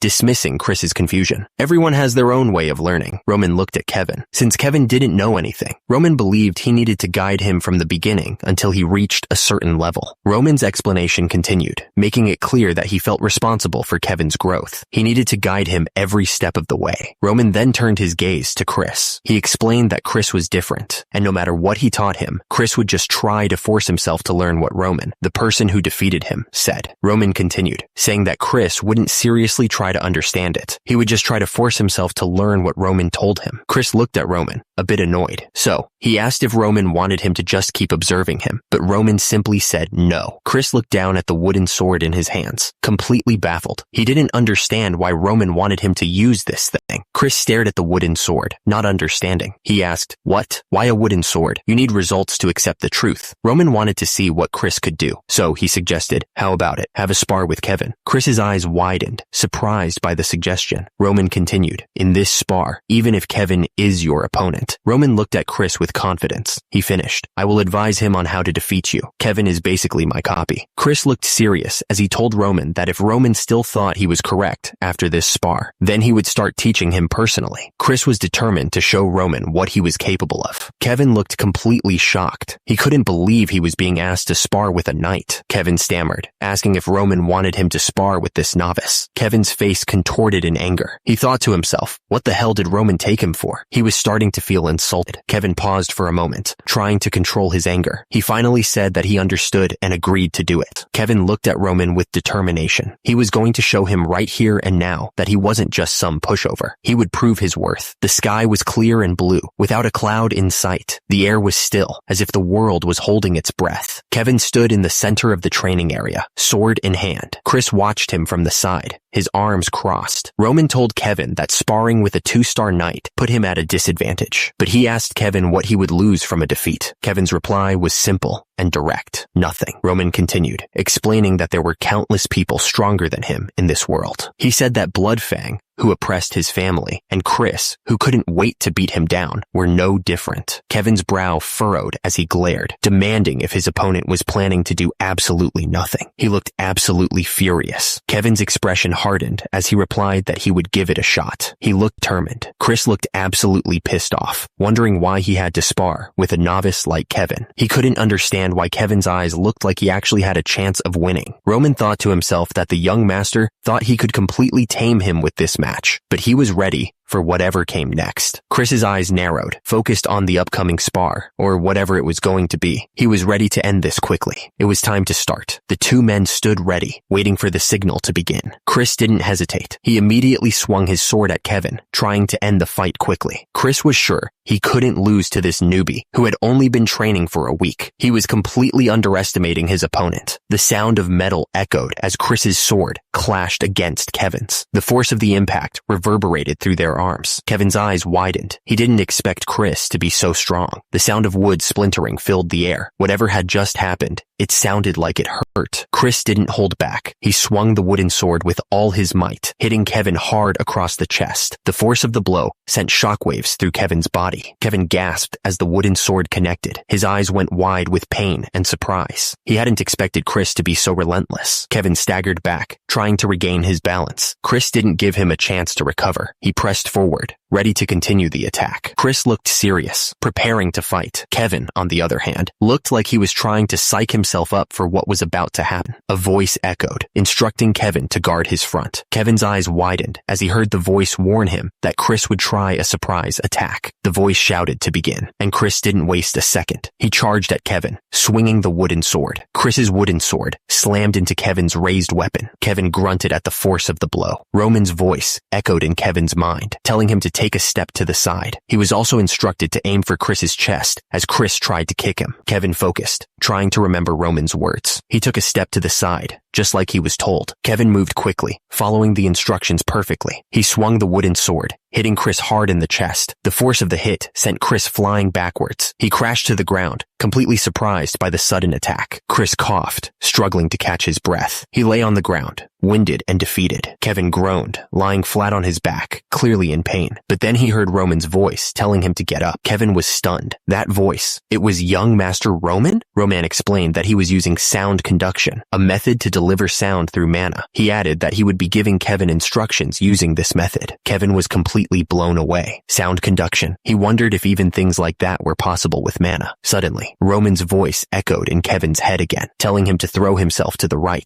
Kevin didn't waste a second. He charged at Chris, swinging the wooden sword with all his might. The force behind the blow was clear. Chris's eyes widened slightly. Then, Kevin heard Roman's voice in his head, clear as day. He was told to turn around and aim for Chris's left chest. Without hesitation, Kevin followed Roman's instructions. He spun around and swung the wooden sword, hitting Chris squarely in the back. The force of the blow sent Chris flying forward. He crashed into the ground, a look of shock on his face. Chris lay on the ground, clearly defeated. Kevin stood over him, panting slightly. The fight was over. Kevin looked down, frustrated. He had seen the opening, but he just wasn't fast enough to take advantage of it. He cursed himself for missing the chance. Suddenly, Roman's voice echoed in Kevin's mind, warning him to block above. Kevin's eyes darted upwards, trying to figure out what was coming. Before Kevin could react, Chris swung his wooden sword down with incredible speed. The air whistled as the blade hurtled towards Kevin's head. Again, Roman's voice cut through Kevin's thoughts, telling him to escape to his right. Kevin gritted his teeth, trying to process the information and react at the same time, but it was too late. The wooden sword slammed into Kevin's side, sending him flying through the air. He crashed into the ground, the impact knocking the wind out of him. Kevin grunted, blood dripping from his nose. The last hit had really done a number on him, but he was still standing. Chris looked at Kevin, surprised. He hadn't expected the kid to still be standing after that last blow. The kid was holding on better than he expected. Roman watched, his expression thoughtful. Kevin was no match for Chris at all. His body couldn't keep up with Roman's commands, but Kevin, despite the blood and pain, found himself smiling. This situation, it was kind of, Roman's lips curled into a slight smile. Amusing? Yeah,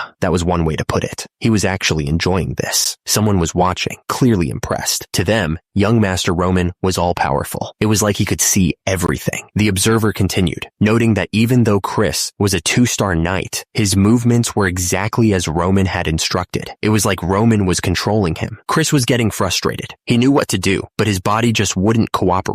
If he could just move the way Roman told him to, he'd already have won. The unseen observer doubled down, saying that Roman was just toying with Chris. It was like Roman was controlling him like a puppet on strings. Suddenly, Roman's voice cut through the air, telling Kevin to turn his body to the right. Kevin tensed, preparing to follow the new command. Chris followed Roman's instructions and charged forward to counterattack. He moved exactly as he was told, hoping to finally gain the upper hand. Kevin blocked Chris's attack with a loud clang. The force of the impact vibrated through his arms, but he held his ground. Chris was trying to strike Kevin down, but he kept narrowly avoiding critical moments and even counterattacking. He thought to himself, is it just a coincidence? The unseen observer was completely stunned. Even Chris, who's considered Dimitri's greatest genius, couldn't hold a candle to young Master Roman's true skills. This was young Master Roman's level. The observer vowed to forever serve Roman as their lord. Even if it was something that didn't logically make sense, they would blindly follow his words. The grip tightened on the sword, knuckles turning white. The fighter was determined to become a weapon for his master, and he knew that there was only one way to achieve it. Kevin raised his sword high, his face contorted in a scream. He roared that his willpower alone would carry him through. Blood dripped from his teeth, a testament to the brutal fight. The air was thick with the metallic scent of his own blood. Chris stared down at Kevin, his eyes cold and hard. He warned him that if he planned to keep fighting, he should be prepared for one of his body parts to be deformed. Roman chuckled, a sinister sound that sent chills down Flora's spine. She looked up at him, her face pale with shock, as she realized the true extent of his ruthlessness. Kevin stood there, blood dripping from his face, but he refused to back down. He declared that they would do this until the end. Chris looked absolutely furious. He called Kevin insignificant. Chris stomped his foot, ready to attack. He said if that was really Kevin's intent, then so be it. Chris raised his sword, ready to strike. He promised to give Kevin what he wanted. Chris warned Kevin that from now on, every time he looked at his deformed arm, he would regret this moment. The air was thick with tension as Chris prepared to strike. Kevin took a step forward, his foot hitting the ground with a thud. He was determined to keep going, no matter what. Kevin stepped forward, ready to fight. Chris stood in front of him, waiting for Kevin's next move. Kevin prepared to attack with everything he had. Blood dripped from his mouth as he focused on Chris. Kevin swung his wooden sword with all his might. The force of the blow echoed in the training area. To think Kevin would step forward like that, Chris wasn't done yet. Meanwhile, Roman watched with a keen eye. Kevin turned around, his expression determined. He gripped his wooden sword tightly, ready to follow Roman's instructions. Kevin didn't waste a second. He moved to attack Chris, swinging his sword down with all his might. Chris blocked the blow, the force of the impact shaking his arms. The two young men continued their spar. The sound of wood hitting wood echoed through the training grounds as they exchanged blows. Chris scoffed, a smug look on his face. "You think I'd get hit by that kind of large and slow attack?" he said. He thought Kevin was full of openings. Suddenly, Kevin's sword connected with Chris's face. The force of the blow sent Chris stumbling backward, his eyes wide with shock. Chris's opponent let out a shout as he attacked. Chris was caught off guard, blood dripping from his face. The attack was so fast that it left a trail of blue energy behind. It was clear that this wasn't a normal fight. Roman watched the fight with a calm expression, his purple eyes never leaving Chris. Chris, on the other hand, was clearly struggling. Chris looked down, his face contorted in pain. He was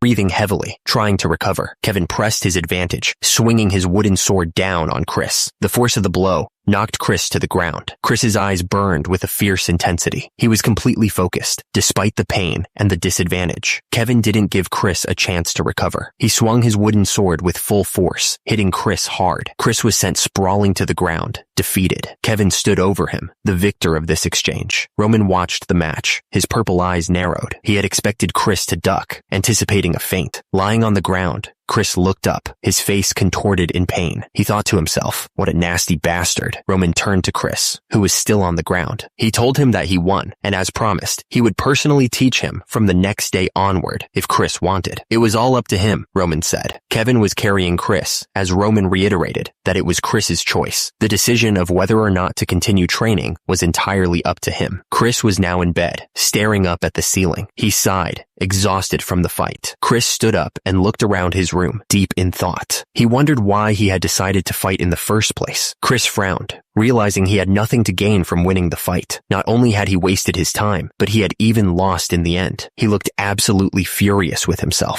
Chris stared at Kevin. That last move of Kevin's. It felt familiar. It was the same situation he was in when he sparred with Roman, he realized. The day he had gone over hundreds of times in his mind. If Chris hadn't had that experience with Roman, he wondered if he could have defeated Kevin without using aura. Chris started to laugh. He couldn't believe it. Had he really grown from just that one experience? Chris wondered. The castle loomed in the background as the question hung in the air. So what will you do? Chris paused, considering his response. He seemed unsure of himself for a moment. Chris finally spoke, his voice firm. He didn't need any teachings, he declared. He would find a way to get stronger by following Roman. Chris looked back on the spar with Kevin. Every single one of Kevin's decisions was right for the situation, he realized. He had thought that Roman hadn't given Kevin any instructions, but he was wrong. Just from trying to understand Roman's decisions, Chris realized his mind was filled with teachings. Now that he thought about it, it felt like Roman was telling him things as he was teaching Kevin. Chris was stunned. Roman. No, the young master was no longer the loser he once knew. Something had changed, and it was big. Chris continued, admitting he didn't know what had happened to Roman. But the young master had reached a level that even Captain Jonathan couldn't touch, he thought. He understood now that Roman meant for him to learn by watching. Chris looked determined. If that was the case, he thought, then until he surpassed Roman, he would watch and learn everything. Roman watched Chris, a slight smile forming on his face. He seemed pleased with Chris's decision. Roman spoke, his purple eyes gleaming. Well then, he said, let's keep training. A week went by in a flash. The castle stood tall, awaiting whatever was coming next. The day of the social gathering party, hosted by the Barcos, had finally arrived. The castle was ready for